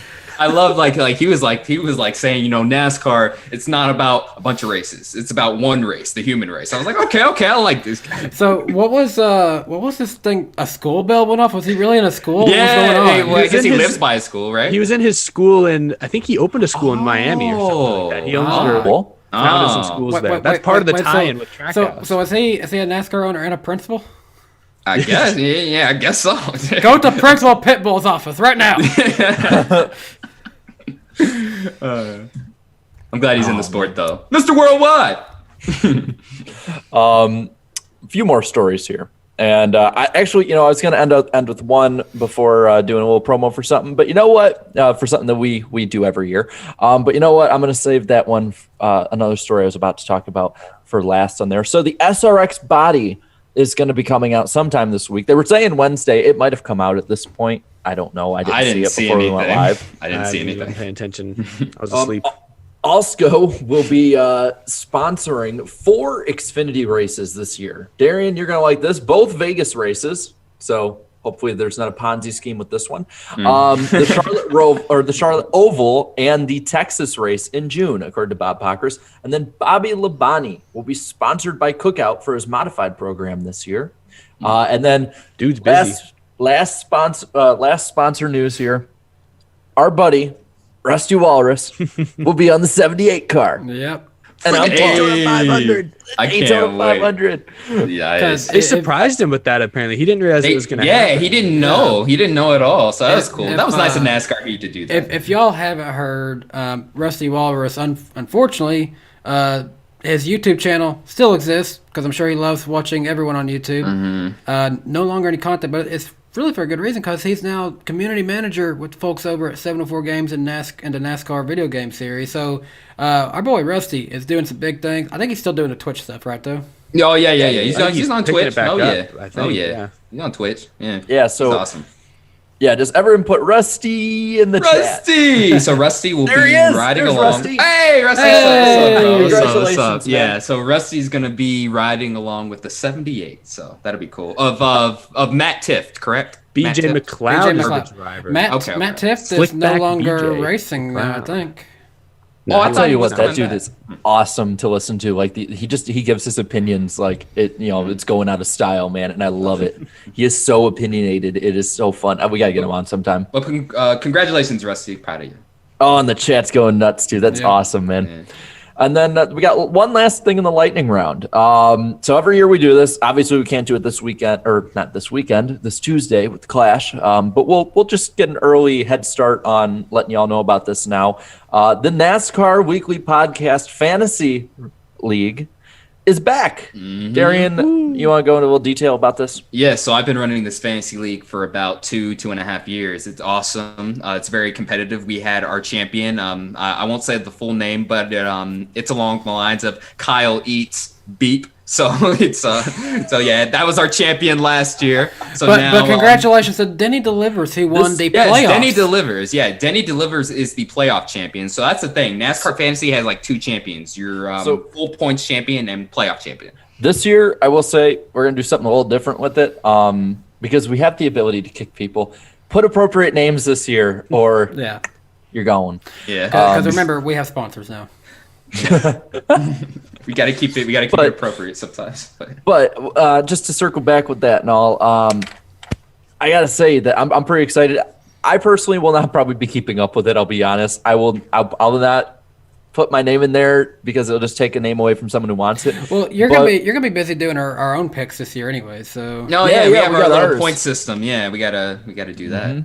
And this is the Clash is going to be the first bit. We're not going to have the full picks because we'll do that next Wednesday since it's before every single race that weekend. Right. But yeah, man, it's going to be fun. So yeah, put good names in there. I will not take up spot, but it only fits 100. 100 people. Yeah, that's the max. That'll fill up quick. I wish I could go to NASCAR.com and be like, hey, can you extend it more? But you know what? In hindsight, 100 people, that's perfect. We'll have that. Yeah. So it's going to fill up quick. So yeah, my mom got 7th. You're right, Fish. Yeah, my mom did get 7th last year. Yeah, she's pretty good at this. When we put the link out there, get in as soon as possible. We'll probably all tweet it out or put it on our tabs, whatever. So make sure you send it to us first because I feel like Of course. there was like 1 year I didn't get in for some reason. Oh yeah, because I think I had posted the link on Twitter first, and then I guess you had joined too late. That's So I so was like, funny. oh crap, I had to kick somebody out. That's so. No, you couldn't even do that. I had to start my own league because of it. Oh yeah, my that's God. right. That's right. Yeah, we'll be more organized this year. All right, I got you. But yeah, yes. Jared's So- not gonna play though, but everyone else will. Yeah, I never. It was hard enough to keep me up to date with you- fantasy you- football, and that's more simple to me. You just always forgot about it. That's the thing. I got busy and I forgot about it. So I'm not going to take up someone's spot who would be playing every week. So yeah, when the link goes up, get in there as soon as you can. And I guess that's it. That's it for lightning round. So am I going to get struck again, or who's getting struck? Yeah, the guys that's coming back around. Oh gosh, here it comes. It's got Oh. a tornado in it. There's Double whammy. there's tigers in that. And the lightning round. That'll be another edition of the lightning round on the NASCAR Weekly Podcast. And now back to the show. Can you guys even see the light here that's like flashing I in here? can. Yeah, we I can. Yes, I can. Cool. It looks like there's like a ghost haunting the place, and the lights. That's a cool effect, on though. and off. I'm It's low-key the- jealous. I like that theming. That's good. Yeah. It's the slinging slasher. I got it wrong, like Squidward. Well, guys, this is the point in the show. We're a little past the top of the hour here. Let's take a look at see some of these super chats. Let's read what they're sending here over here. We got the first one come in earlier from GN. I see you pretty regularly on the NASCAR Weekly Podcast. $5, appreciate that. Got tickets for the Coke Zero 400 weekend in August since I can't go to Fontana this year. Any tips on what to do in Daytona Beach and at the Speedway? For one thing, something I wish I would have done when I went to Daytona last year. Definitely go to the Daytona Beach. If I could go back again, I would definitely go to the Daytona Beach this year. I need to do that sometime. I don't know if I'll have time, but if I do, I gotta go. As far as at the Speedway, a lot of people love going shopping at tent vendors, looking for merchandise. You'll find those actually at the Daytona Flea Market. It's away from the actual Daytona track itself. So head on over to the Daytona Flea Market. It's like maybe 10 minutes away from the Speedway, but it's worth it if you like find some good deals on some merchandise. Right. Anything you guys can suggest? The thing that that we did when me and my girlfriend went this past August is there are restaurants everywhere. So get something to eat before you go, because it's literally like a 5-minute walk. Like Cracker Barrel is right next to the track. And you'll get Go to Cracker Barrel. There's a Cheddar's. Go get yourself a biscuit. IHOP too. If you want some chicken and waffles, Croissant. go to I'm IHOP. sorry. normally priced food and good food, and you're not going to pay expensive for at the track. But it is good for their economy too if you do want to get something from them. Right. Soak it in. That's my big thing. Like, even though it's probably not going to be back to normal, it might. Who knows? Maybe stuff will go right. Fingers crossed. But just soak it in that you're there, because have it's fun. Daytona, and it's awesome. Like it's and if it rains, Duck and cover. yeah. That. Yeah, I Or learned. just hang out for Be, 5 minutes and it'll go away. Be That's how it smart works. and actually have rain gear. Don't just wear Yeah. a cotton hoodie to get soaked like some people. Oh no. All right. Who did that? Was that Me. Was that? Oh wait. I thought Okay, it was okay. both of No, us. okay, no, I gotta come clean. right. So me, Claudia, and Sloppy Joe, we were outside the Speedway. I told these guys, you need to come out now. The storm is coming We were now. networking. We were busy. We were trying to work, bro. We were trying to work. And by the time that me, Claudia, and Sloppy got to our vehicles, the rain started pouring. We were dry the entire time. We had to walk back, bro. We were so Dude, pissed. but, You were soaked. Caitlin and her group, Darian, remember they came into the garage because we had to stay in the Cup garage until they closed it, and they were drenched. They were only out there maybe in a minute or two longer than we were, and it was it sucked. Crazy. I ended up, I think my body temperature went way lower than it should have been after Yeah. that, You were because shivering, bro. Yeah. oh man, I was- they had to carry me in the house. It was so cool. It's like something always happens to me on these trips. Like I fear what was going to happen to me when I'm in Daytona this week. I'm glad my Tacoma had pretty good heater because you definitely needed it. Oh yeah, it was terrible. I'm not gonna miss lie. living in Florida. But if it rains, to go back to the point that I was gonna go at, if it rains, if you can, stay that extra day, because COVID and missing the 500, even though at the end sucked, I still wish I could have been there to watch the Daytona 500. It's pretty much the only reason I chose to go again this year. If I'd went last year, I'd be like, you know what, I can wait till the new car comes out. I But had to go this year. soak it in and stay if you can. That is my advice. Yeah. don't Not literally soak it in. Yeah, don't soak it in. Oh, literally suck it. I see Claudia in the chat. She said they should really listen to Weatherman Dan. Yeah, I almost got butt naked in his truck because I was so cold. Good God. I don't remember that. Man, I was really out of out. Remember that part? I do. I was like contemplating. I was like, should I not? I'm like, nah, don't do it. Thank God Just you let didn't. I'm sure for me and my wife's sake, I'm glad that you didn't. And for Jarek, who was going to be right beside Dude, you. it was cold though, man. I was freezing. Bro. Anyway, Yeah. I think we get. Do you think we have a super chat? That was just one. Okay. Also have Levi Sean's coming up in Dolan. I appreciate it, Levi. Great interview with Alan. Network Outer Groove Podcast Network sounds exciting, and we are very excited for that. Oh yeah, Hyped. I can't wait. Corvette Racing awesome. 48 coming in at $5. How do you guys still meet drivers during this pandemic? Honestly, just like this, through Zoom. That's The how, internet. That's The only, internet. That's Twitter the only. DMs. That's the only way. Yeah. That's the only really way that we can still communicate with some people within the sport. You know, even a lot of last year, me and Eric participated in backseat drivers. All that was done via Zoom. So that's how you do it these days. It's funny. I was realizing like a lot of kids these days who have grown up doing Zoom for school, they're going to grow up and probably live in this weird world where almost all jobs are done this way. So.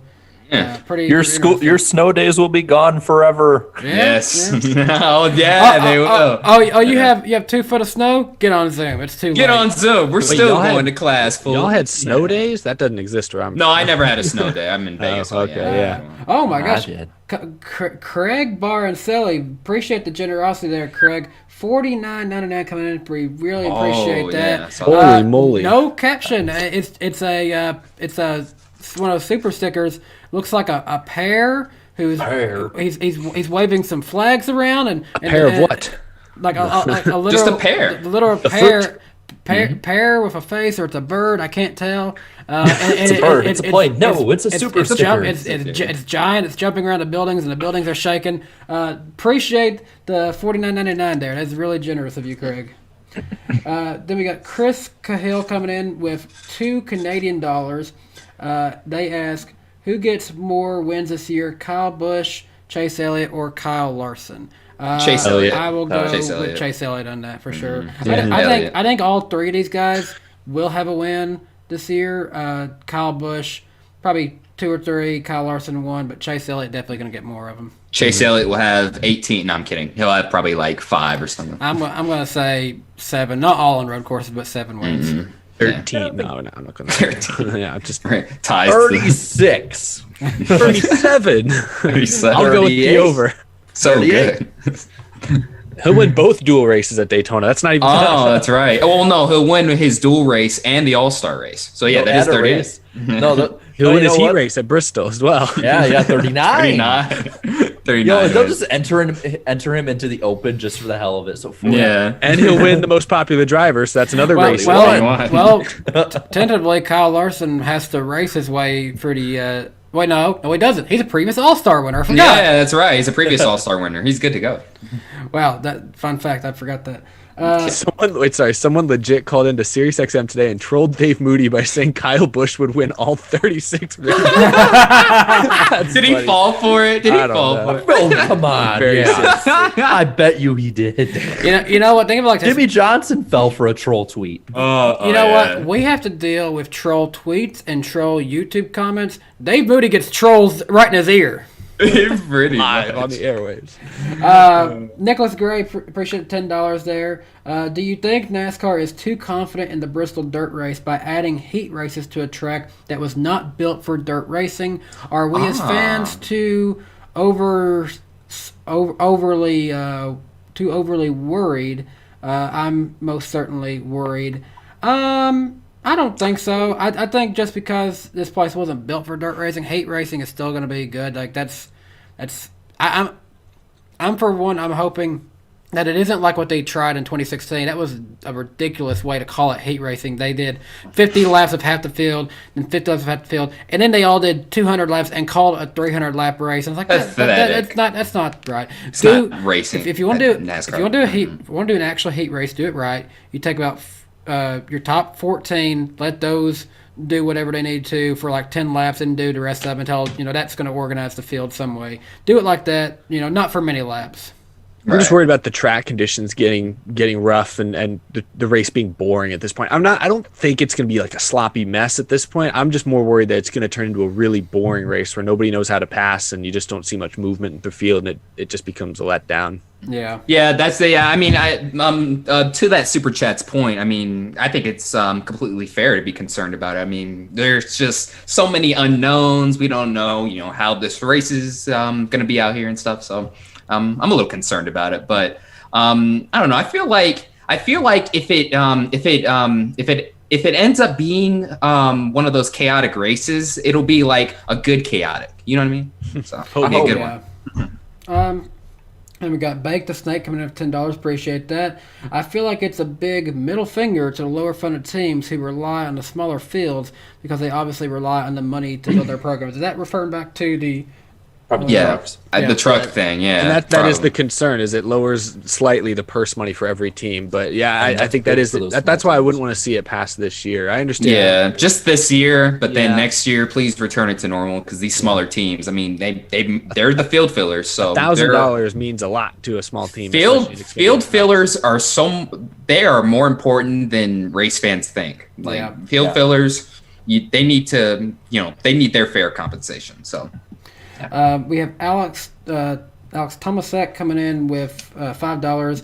He says, "Am I late to the party?" No, you're just in time, Alex. Perfect. Yeah, just in time, bro. Cody White coming in with $5. Random question: how do you guys feel about the NASCAR on Fox announce team advertising WWE SmackDown? I think that's fine. That's something you see with every kind of sport. You'll see the MLB guys advertising NASCAR. You would see the NASCAR on Fox Truck Series team promoting WWE SmackDown, promoting NFL on Fox. It's nothing unusual for sports. It's perfectly fine. WWE SmackDown is a great program that Fox has under contract, and that's exactly what those guys are to do. Just like us, as we spoke earlier about our Out of the Group podcast network and some of the other shows on that similar to that. Right. Alex Thomas. Ditto. Yeah. Yeah. Yeah. Yep. Yeah. All right. Anyone else want to add? Yeah. Okay, let's keep going. All right, let's go. All right. Croissants. Alex Thomasek coming in. Again, $5. Appreciate that. I got tickets to Road America. Are any of you guys going? I'll buy first round if any of you are. I'm going out. I got to drive 2 hours both ways, though. It's very intriguing. Maybe I fly out to Rockford and then maybe go with Jarrett, perhaps. I don't know. We'll see. I like the idea. I mean, maybe we can make something happen. Mm-hmm. Just pack the whole crew in the motorhome, and we'll do that. It might cost a little bit for me to make that trip from Tennessee to Road America, but the beer is free, so. Well, and Alex has may you covered. Well, we can see if we work that out. Yeah, we'll see. All right, and Yep. Alex Thomas coming in and getting $5. Appreciate that, Alex. You're very generous tonight. Jarrett's Daytona experience sounds familiar to me in my first Husker football game. I'm sorry for you. Yeah, sorry about that. This is very specific here. Blue Cup coming in for $1.99. Who will get 13th in the Clash? Ty Dillon. Yeah, I was about to say Ty Dillon. There you go. Ty Dillon. Why not? His old We'll number. put a bonus point for our 13th pick. How about that? He was asked. Wait, he seriously asked who would get 13th? Let's do it. Let's just put a bonus point for 13th. Who will get 13th in the Clash? Dude, add that. We'll add that as a bonus point. Yeah, let's do that it as a could be the bonus championship difference is the first pick. Who picked it? Who finished 13th in the Clash? All right, so so does anyone have anyone who isn't Ty Dillon? Because the chat's putting Ty Dillon too. I'll put wait, Austin Dillon's in this race, right? There's way more than 13 cars, dude. Oh, okay. So yeah, Austin Dillon. I'll put Austin Dillon. He'll finish 13th in this race. Heck, I'll say Byron. There you go. I'll stick with Ty Dillon. Rusty said Bowman. Honestly, I was close. I'm gonna say Byron though. Okay. Well, that'll be the bonus point. Whoever's closest. Yeah. On the note of Bowman, Conformation 07 comes in at $2. Brad Keselowski to the 48. No, my heart! Bowman just got the 48. You just got the 48. Not this again. No. He is on a 1-year deal. I think he'll get re-signed, though. As long as he has a pretty good performance like he had last year, I think he'll get re-signed. Could do better than last year, personally. Yeah, I think he'll do better. But I think if he has equal to last year, I think he'll get re-signed. But I think he could do better. Yeah, but that Keystone Light, though, no-go. That's a no-go. Keystone Light. Imagine Keselowski taking Keystone Light to the 48, He's desecrating. like, he's like Yeah, it's like... I saw something that Keystone Light has a promotion where they're buying like they're giving away free beer essentially to people who are like fans of Brad somehow. Like they're having to give it away. Yeah, just give. Of course, they're gonna give it away. Nobody wants it. Nobody wants Keystone. Like, who the hell wants Keystone? I don't even drink, and I know that's But crap. that is it for the Super Chats. Appreciate everyone and your generosity to the show. We are supported by viewers like you, so we appreciate you for what you do. Yeah, we turned into PBS Nice over rhyme. here. Thank you. That's right. Good job, PBS. Gosh. But that was actually a pretty good rhyme. So we got let's do one more story before we get to the Busch Clash preview, because that will be before our next show. Oh, and that's right. That's right, Tuesday. Right? Yeah, Yes. Tuesday. And we'll be able to do a poll that will only have like 20 hours. So Yeah. Nice. and we'll have to figure out when are we actually doing the show next week, but that's a discussion for later. Yeah, we'll see. That's a fluent situation. We'll Yeah.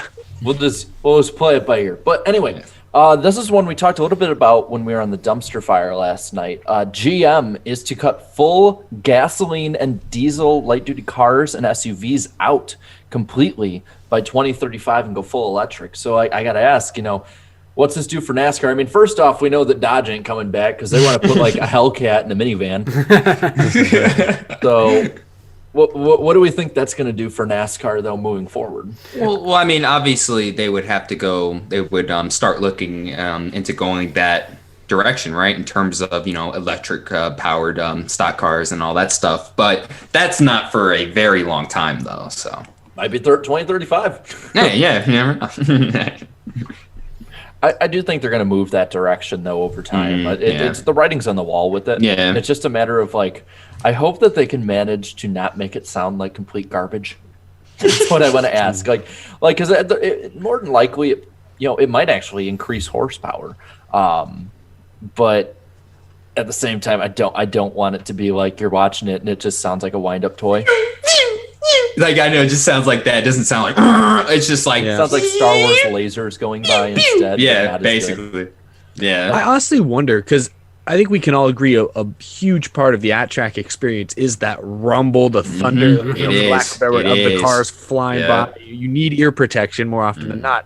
I wonder internally, what conversations are NASCAR having about this? Because I think you guys are eventually electric cars are going to become probably the majority. And I would say within the next probably 10, 15, 20 years, there's a possibility. I'll say this. There better be conversations about that because it's a whole lot more important than people think.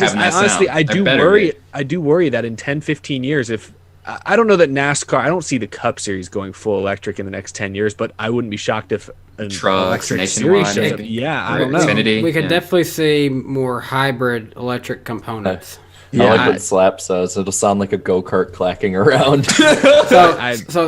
Speaking of Slap, I know you're a big Brad fan. I got to go back up to your comment up here. He said Keystone is actually decent on the level of Coors Light and Busch Light. I saw him on Twitter drinking a Keystone. I'm like, okay, yeah, you might be a little blinded by your boy there. Slab. Come Read on, the bro, room. Slab. You did not pass the vibe check at all. Keystone, come on, bro. Now, I've never had a Keystone. I can't speak to this. Slap, my boy Bowman may be sponsored by Ally, but I ain't running out the door to cancel everything at Bank of America just yet. I'm going to laugh like hell if Keystone comes for a sponsorship and we all have to take a swig of Keystone. No, decline it. Decline it. No, man. Iceberg, your logo's got me kind of feeling it. Very reminiscent of Keystone. I must say. I could go. Really? I think mine's more like a Coors Light logo. If I Yeah, that's right. I see more blue than red. That's all. Actually, no. We got to remember that this is for kids. That's actually supposed to be a beer logo, but we have to do different. So I could go for a cold iceberg right now. Yeah, I can go for a cold iceberg. Cold Brad. I'd change this. I'd go for a good Sterling. Yeah, a good Dale Jr. Before I go. Good Casey Kane. No, but I am really intrigued though about what NASCAR is going to do moving forward with that, because it's the way that car culture and just culture in general is heading. I mean, it can be postponed, I guess, but long term, that's gonna be where the road leads. It's gonna happen. Yeah, it's pretty much inevitable. Yeah, and that's where I'm like, man, they need to have a plan set up. I hope they have they got to have a 10 to 15 year plan. They can't, it can't be all 3 to 5 years. I just worry if their 10 to 15 year plan includes just not worrying about it. Just saying, all right, that element of that track experience may not be the same, because what would you do to change? I mean, I don't own an electric car, but they're pretty quiet. That's the Formula E series we're joking about how they sound. I just, what are you going to do? Attach subwoofers to these things and pump in, old engine sounds just for nostalgia's sake? Like, that's not feasible. That's not something they're going to do. So I do put some speakers on the side and then just have the old engine sounds right there. Inevitably, I just worry that 10, 20 years from now, that element of the at-track experience is just going to go away. And I just don't know if there's anything. We need to make sure it never goes away. It never should go away. That's what the crowd's just going to have to be louder. That's all that means. The crowd has to make up for it. The crowd has to be shouting. That's what I'm worried about, because that is people, might be like, oh, it's just sound, if they're on the outside. But that is a huge part of the at-track experience. That's even a big part on TV for Crank It Up. If I'm putting on Crank It Up on my TV and I turn it way up, I do not want to hear, and so I would think that they would try something to do with that. I mean, they gotta. You'd think that'd be something we should. If we ever talk to somebody that's in charge of that, if we have Steve Phelps back on or something, or have O'Donnell on at some point, we'd just be curious. We should be like, hey, what's the plan with electric? And if you are planning down the road to do that, is the sound going to be neutered? Yeah. No. I'll look him straight. I'll look him straight in the eye like this and be like, "Hey, whatever you do, don't fuck with the sound." Watch him shock us and say "Oh, the electric car, they're just a fad. We're not going to worry about it, but it'll never be. They won't stick." Okay, Steve. Okay, Steve-O. Okay, Stevie. Yeah. But yeah, that's just something I'm worried about. And I saw it on there earlier in the week in some of the headlines. And it's another one that flew under the radar. But I think that's a lot more important than people think. It will be, just because that is the future of the sport. Sure, the racing will be good. And that is something, I'll watch racing if it's really good, no matter the sound. But I prefer it to sound good. Yeah, I don't want to hear pew pew.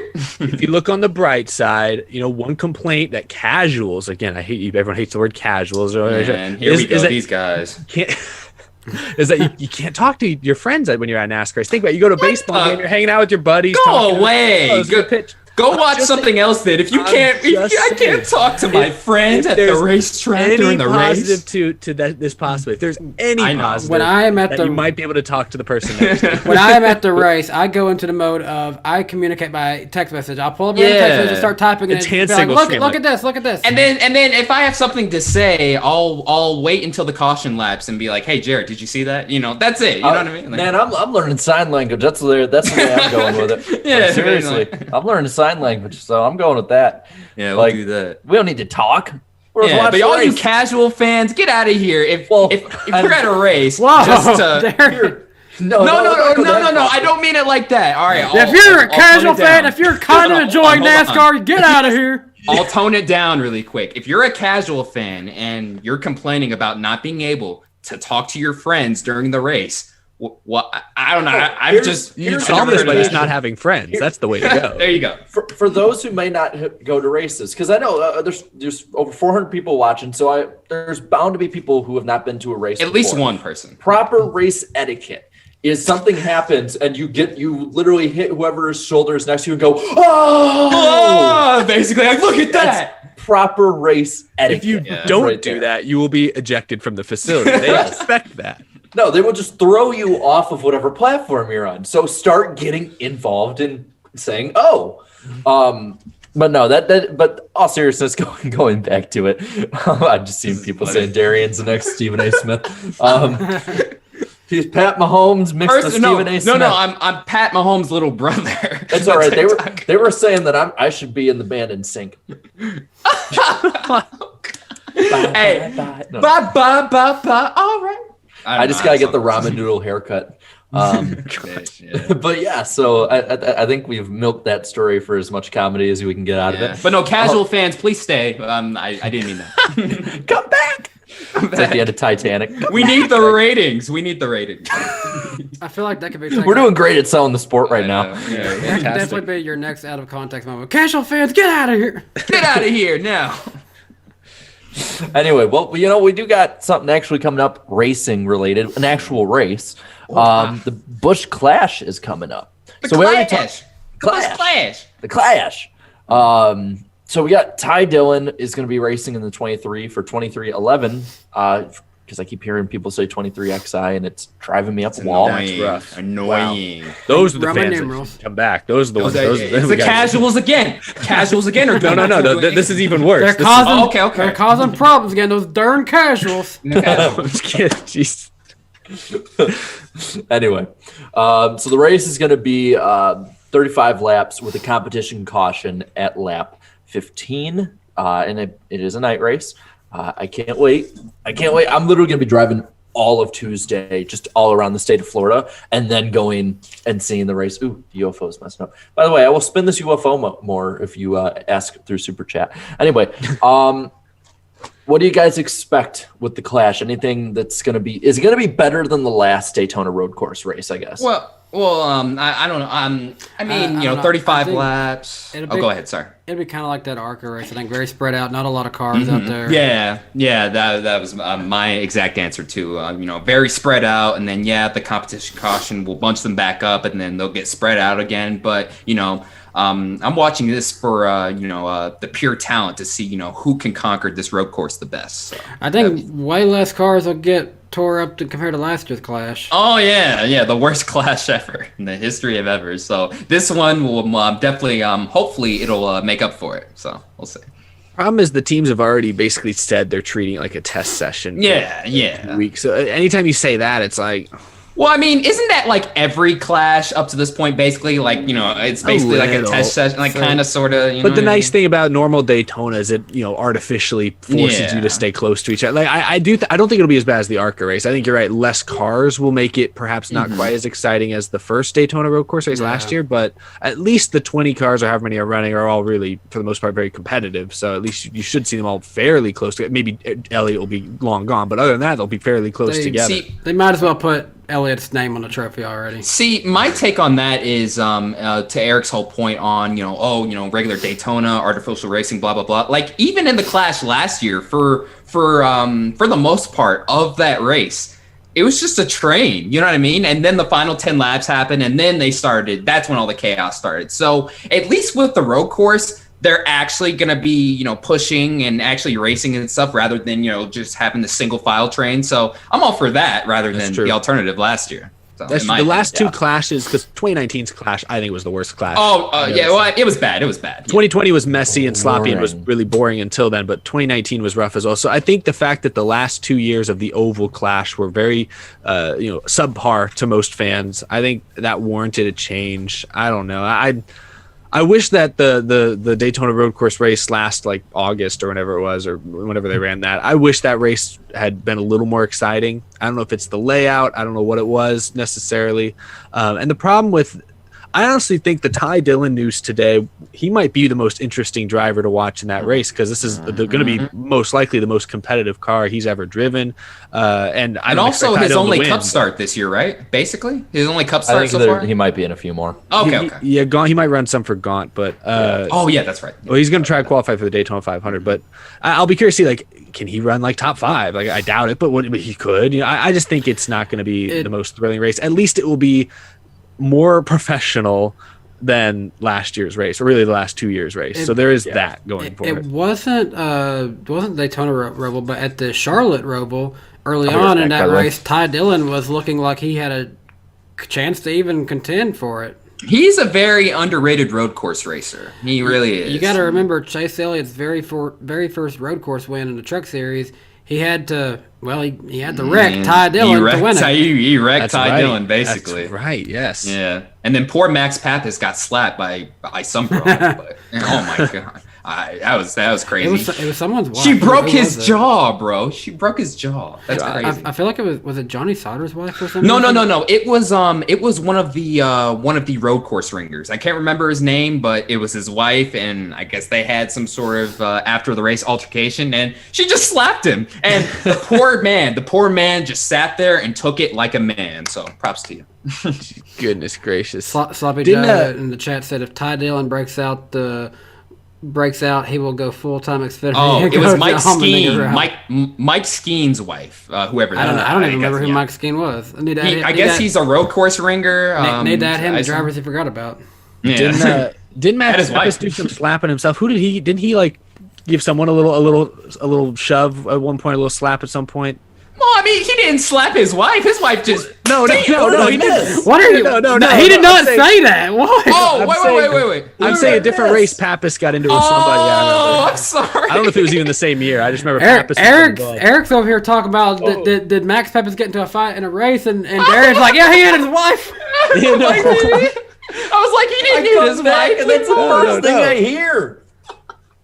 I'm sorry, Eric. I was so confused. But I think there was some prior history. It's funny to see Max Pappas so many places because he was where did I see him recently? He was in Daytona last year. No, we talked to him at the 500. Yeah, he's but he was like literally last week. I think he was at the Rolex, or I don't know if it was the Rolex shoot.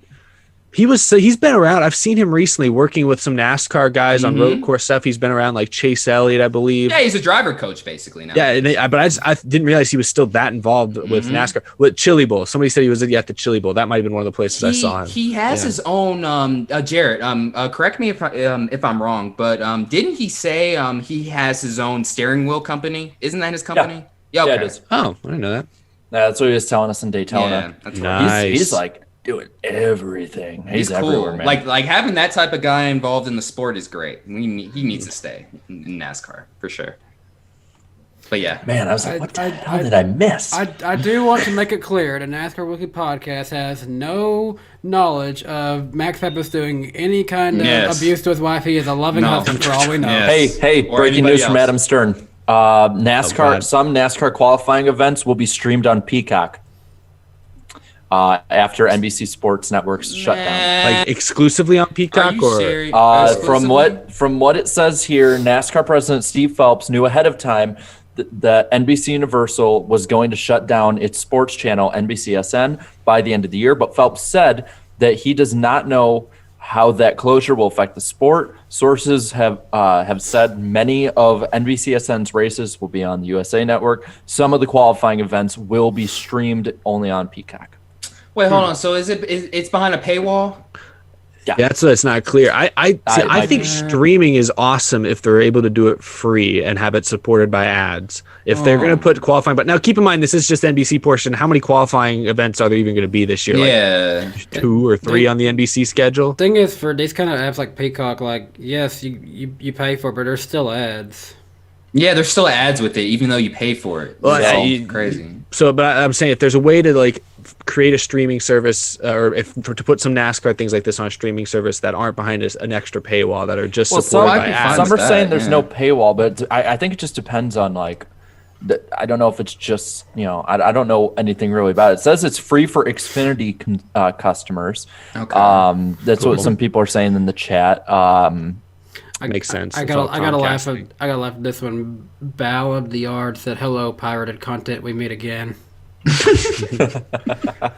don't know. I need more information. Will NASCAR fans have to pay $5 a month to watch? Yeah, it says Peacock is. They're saying Peacock is free. It's free, but like IndyCar's going to be showing a lot of their practice and qualifying, I believe, this year behind a paywall. Like you have to pay the $5 a month. But I believe you already. I may be wrong, but I thought you already had to pay for like NBC Sports Gold to get those last year. So I don't know that it's like a new thing really for them. Now for those talking about the contract of no paywalls before 24, that's only for the races, not for the qualifying and practice sessions. Okay. So that needs to be clarified there, because that's what a lot of them were saying. They definitely need to just as soon as possible get out there and be like, this is what it's all going to be. Here you go. So that way that we don't ask these questions. I'll be real. I don't know anything about Peacock because I have no interest for the most part in Peacock. And also the Junior show when they just replay it at the track. And also, I'm looking in the chat. It's not available in Canada. So for the Canadian fans, that's rough. sorry Well, about I don't that, know. Canada. Obviously, it's not a 1-to-1 ratio here, but I know with like my audience is like 12, anywhere from 12 to 18% Canadian audience. So it's Really? like, yeah, I have a larger Canadian audience maybe than most, but it's So still you're close to the border up there. yeah. Yeah, that's right. Practically Basically, are I one. think mine is 6, to be honest with you. Like, But it's still 6%. higher than most than every it's other higher. country but I'm pretty sure America. mine So is. it is a decent following that is cut out. So sorry about that, Canada. Yeah, At the sorry, end of the day, Canada. It is just qualifying, hopefully, this year. And I mean, I think Phoenix is going to have qualifying. And then what else on the NBC schedule is going to have qualifying? Is Indy Road, will they have qualifying? That's a new track for Cup, so probably. And I think that's on NBC. Road America. Oh, yeah, Road America. Yeah, That's on right. NBC. That might be it. I concur. I concur with what incarnation. Can we all mutually agree that NASCAR is what he said? Yes, I agree. Yes. NASCAR. Yeah, I agree. NASCAR. 100%. NASCAR. NASCAR. Yeah. NASCAR. Yep. Yep. Yes. Yep. 4% of my audience comes from Canada. So, Canada, thank you guys. Oh, Canada. We should do a Mine's like stream 12. sometime where we just like share details of our YouTube analytics. Obviously, not Let's not some do of the it. more sensitive ones, but like just like y'all keep talking. I'm sorry, I'm gonna find something interesting. Let me explain my analytics. Old women, they love me on YouTube. They love me, bro. Like the 45 to 65 range, bro, is like pretty high for me. So old women, they love me on YouTube. Can we get you to just leave out the word YouTube and then someone can take that out of context? Just all women love me in general. I had a pretty large female audience until I got a girlfriend. then it plummeted. It turns out. It legit went from like 10% to like 4 in a month and a half. My Instagram analytics, though, when it comes to nobody wants to see mine. Oh, my analytics. Ooh. Mm-hmm. Wait, you get analytics? California You get is analytics on Instagram? Yeah. It's I it's don't under pay insights. attention enough. Yeah. Check it out. California is my most viewed state. So wow, the West Coast really loves them some out of the Yeah, group. California. That's my most viewed one too. My home state of Texas is 4th on my list. Come on, Nevada is like 38th, I think. Let me get in here and check this out. What am I looking at? We have went so far off. Yeah, of This is Busch fun. Clash. This is fun though. Well, we We have should left just do, tonight let's do are a BS picks, stream right? later this week about it. Yeah. We do have picks. We do have Yeah, picks. Let's we do a got BS picks. stream where we talk about this stuff. All later. right, All right. cool. I think that'd be fun. That's a fun idea. All right, so we got picks this week. And by the way, chat, for those of you who are new, I would like to say that you can participate. Just everyone put who their picks are for suck or dark horse or winner, and whoever has the most will pick that person as your representative this week. So let's start this baby up. Busch Clash. Who's going to suck? Who wants to go? Danny, you're the host. You should go first. Yeah, you go first. All right, who is going to suck it up at the Daytona road course? You know, I'm going to copy Mr. Cavanna's pick. I'm going to say it is going to be Austin Dillon who sucks it up. Never drove here in a NASCAR stock car and went backwards in the Rolex 24. So, he's my who's going to suck pick. Yeah, that's mine too. Austin Dillon. That's mine. Oncoming traffic. Who's gonna suck pick? Yeah, Austin Dillon. That's He's mine not gonna do too. All right, I got to break it up then. I really Eric think Ty will do Jones, better. he's racing in it, right? Is Eric Jones racing it? I think Yeah, he is. yeah, yeah. Well, That he's pizza. a defending Clash winner, so wouldn't he be? Oh, in that's it? right. Oh yeah, that's yes, right. yes, He yes. is the defending one. That's right. I think Eric Jones. I'll go with. I'll just have to break the streak. I'll go Jones. Okay. All right, let's see where we got here now with the chat. I'm scrolling, and there's Austin Dillon. There's a lot tons of Dillons Austin at first. Dillons. Dillon. Austin Dillons. Yeah, there's Ty Dillons. A few Kyle Bushes are popping up, but I think I see still Kevin Dillon. Harvick and Hamlin. A Popping lot up of it's too. the same person, though. What do you guys think? It kind of looks like it's Austin Dillon here. Yeah, Austin Dillon. Yeah. What sucks is when someone puts suck. It a lot of times it like hides their. I see it. It's like hides it automatically. Yeah. Appreciate the mods who help out with that. Yeah. I'm gonna yeah. Dylan has it all. Basically, RCR engines wins the day in sucking.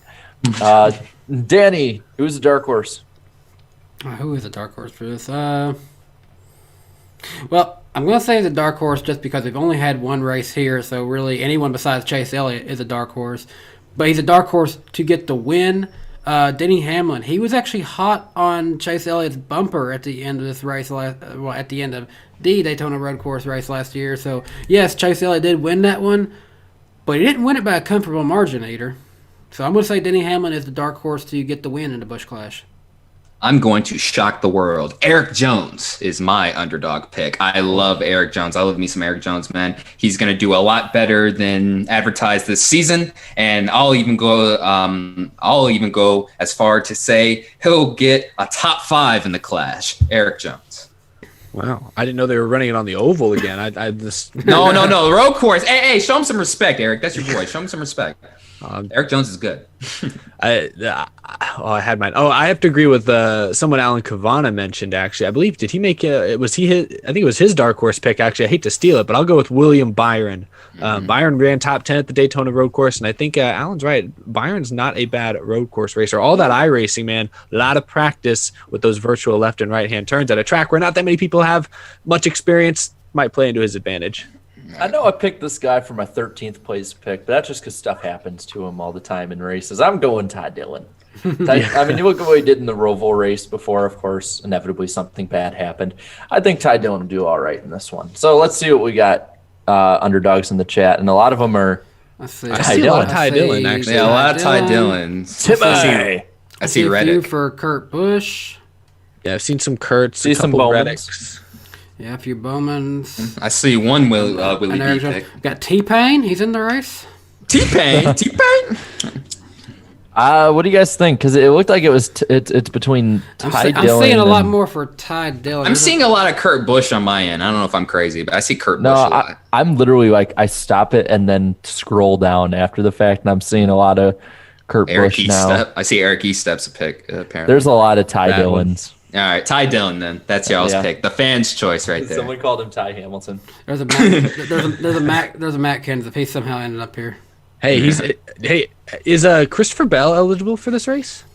Joe Gibbs put Matt in the 20. Let's do it. He's eligible.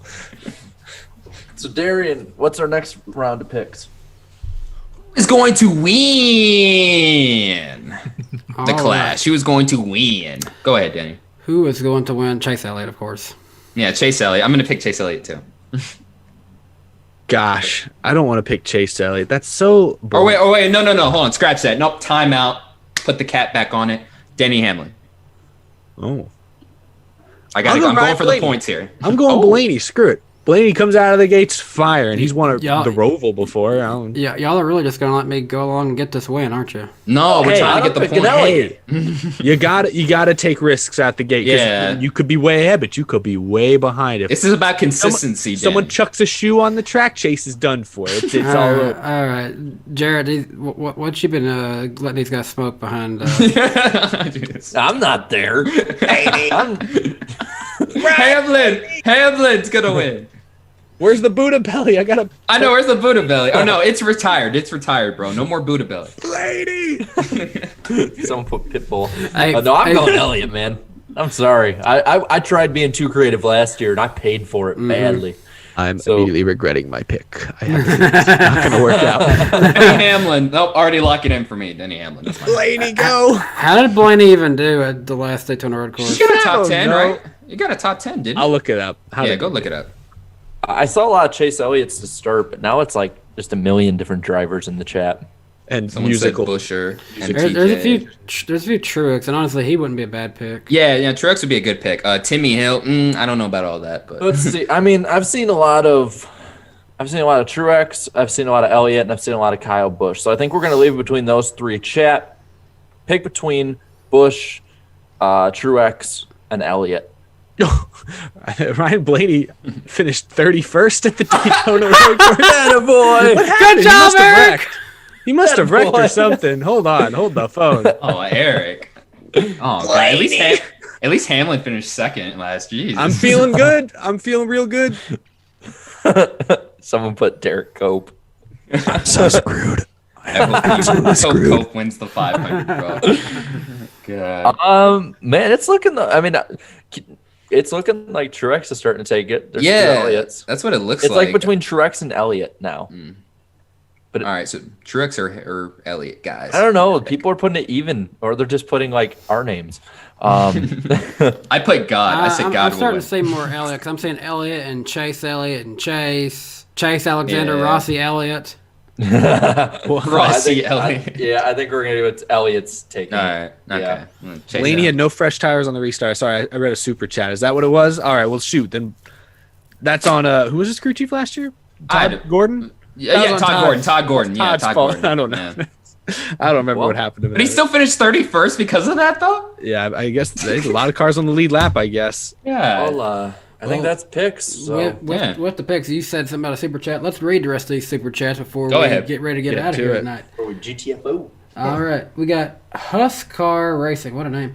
$5. Appreciate that. I think it's their picks here for the Clash. He says Chase Elliott's going to win. Pole for the Daytona 500. Alex Bowman. That's a good pick because he's been on the front row for the last 3 years. And then for the 500, he says Ryan Blaney will win that. That's not a bad pick either. Blaney. Yeah, for the Daytona 500, Eric. Yeah, that's a much safer pick. Someone pick Yeah. Junior. Someone please save me. Alex Thomas, I've seen you a lot tonight. I appreciate the $5 again. I learned Morse code to communicate during the race, then talk when the cars come by. Sit at your neighbor, you're just tapping their head. After they've had like 5 beers, that's gonna be really painful. Oh, gosh. Yeah. It's going to be bad. No, it's gonna be like a bobblehead. We got Matt Tucker coming in at $5. Appreciate it, Matt. Hi guys, love your show. How awkward would it be if Quinn Half wrecks out Derek Cope in the 500? Also, Eric, the Rockets are losing right now.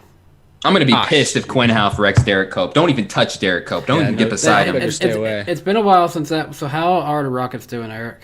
Hey, Rockets, Playoff. they're on like a 5 or 6 game win streak after trading Hart. They lost a couple right after trading Hart. Hey, just a really quick plug. My barber actually cuts, or he used to cut Christian Wood's hair when he went to school out here. And now That's awesome. he's balling. even know who that is. 23, That's cool. 23 points a game, undrafted. I had a friend Oh, in good high story. school who his mother often cut James Harden's hair. She wasn't allowed to cut the beard, but Of she cut course. his hair occasionally. So I thought that was kind of a cool story to live cut his hair vicariously. for the strip club because he loved the strip Wow. clubs in Houston. Yeah, that's his thing. He didn't say where his mom worked. He just said she Yeah, cut his hair. No, I'm kidding. 2018 me would have made such a bad joke there. I know. But anyways, Blue Cup coming in at $1.99. Appreciate that, Blue Cup. Winner, Chase, Suck, Truex, 13th, Ty Dillon. Everybody's picking Ty Dillon third. We should get that trending on Twitter. Hashtag Ty Dillon, please finish 13th. Who will something like finish that. 13th in the Busch Clash? In honor Yeah. of Jermaine Racing. That's going to be Jarrett's next video. Who will finish 13th in the Busch Clash? Well, if we're going to look at the trends here, it's Look at the obviously going to be trends. Ty Dillon who's going to finish 13th in the Clash. Goose of Winnipeg coming in for $1.99. Appreciate that. Which track would y'all reverse? Spend a UFO. Spin the UFO. Which track would we reverse? I think they're saying Like run backwards? Run it the other way around. Honestly, I'd probably, Bristol. No, I wouldn't say Bristol. I make it a road course. Let's do Watkins Glen the other way around. Okay, fine. Watkins Glen. Darlington for the pure chaos and hell of it all. Whatever is the slowest track, because I do not want to see a driver hitting driver's side if they blow a tire. Yeah, wow, that makes Darlington even worse. Oh, yeah, that makes it even worse. Yeah. Let's say what Martinsville. Okay, yeah. It'd be at Darlington, be like, did you get your Darlington strap? Yeah, it scared me every time. Yeah, basically. I could reach out and touch the wall. We got stripes and skid marks every time I hit the My wall. helmet is scraped. Yep. Yep. Yep. Why did we start that? What the hell? What are you doing? I love it though. All right. Chris Branch coming in at $5. Appreciate that, Chris. IndyCar, NASCAR, and WWE will be available on Peacock, so NBC is making $5 worth of it. Yeah, that's pretty fair. Those are all good, entertaining products for that much. Okay. All right. Yeah, fair. And the $5 you get like all of The Office. That's like their whole pricing point on the Office. That same $5 he gave us for that super chat, that's your Peacock right there. There you go. Blue Cup coming in for another $1.99. Appreciate that. Oh, Blaney had no fresh tires on the restart. Blaney. Confirmation. He did win the Groovy Gold Show, so he has that. Yeah, there you go. I mean, he's good at that road course at least. Yeah, he's fast. Yeah, pretty fast. Confirmation 07 coming up $2. What is it? Just says Chaz Mostert. What is that? Chaz Mostert. Drivers you forgot about? Is that a fictional driver? Chaz Mostert. Who is Chaz Mostert? Is that Chase Elliott's nickname? Yeah, I gotta Google this. What is Chaz? Yeah, Chaz Mostert. I thought you said mustard. Make sure you don't for a stream second. it on accident. No, Yeah. I ain't streaming it. Chaz Mostert, born on April 10th, 1992, is an Australian professional racing driver competing in the Repco Supercars Championship. He currently drives the number 25 Holden ZB Commodore for Walkinshaw and Jody United. Mostert was the winner of the 2014 Butthurst. Butthurt? Butter? Someone put Mostert will finish 13th. Oh, okay. And Paul Morris was his teammate and previously won the 2010 Australian Formula Ford Championship. Okay. Oh, nice. Found out more talented. about this guy than I thought I would have known. That was a random driver, but hey, he's a lot more talented than I thought he was. So, nice. Oh, was it the Bathurst, or how do you say that? Bathurst, Yeah. the Bathurst 1000. I'm just going to have to call it the Butthurt 1000. The Butthurt 1000. Any more? That's Any it. more? That's all the Oh, super that's chats. it. We're done. So, Eric, I think we're on your channel next week. Yeah. All Well, right. thank you everyone for watching the first edition of the NASCAR Weekly Podcast on the Out of the Groove Podcast Network. If you missed that announcement earlier, we'll have a lot more to say about it tomorrow on my channel. But then next week, maybe the same time, qualifying sort of runs alongside us. We might bump next week's show out 1 hour later. So instead of 8 p.m. Eastern start, might be 9. Stay tuned for that. We also have some pretty high profile guests we're hoping to secure, but it's a busy week, of course, leading up to Daytona. So stay tuned for that. Thank you all so much for watching, and we'll see you next week. And thank you again to Lionel for being the first official sponsor of the NASCAR Weekly Podcast. Lionel. We got one last super chat trying to sneak in after the bell. I got to read this from Alex Thomasette coming again with $5. We appreciate that. Can you, Danny, duet Eric with your Nashville harmonica at the end of the stream? Well, here's the thing. I am the guy who lives not far from Nashville. I am the guy who roots for the Ally car. Ally did not hook your boy up with anything. Wow, Yeah. that's right. They didn't. I want a harmonica now. I'll put it on my Tinder. I'll be like, hey, I play the harmonica, girls. I'm sure That'll be get a great even more- selling point. Yeah, that'd be great. I'll just post like a little gif of me playing the harmonica. And I wish see I knew how it to play goes. songs on this thing. Unfortunately, I don't have the harmonica to play. Ally, please hook your boy up. I will take a harmonica. Yeah, like of all the people to hook up Danny, that should be, you hook him You got up. a Cracker Barrel near you? They sell them. Well, yeah. Yeah, there you go. Yeah, go down the street. But on that note, we really appreciate you guys joining us this week. And Jarrett, why don't you get us out of here with some good old Dale call?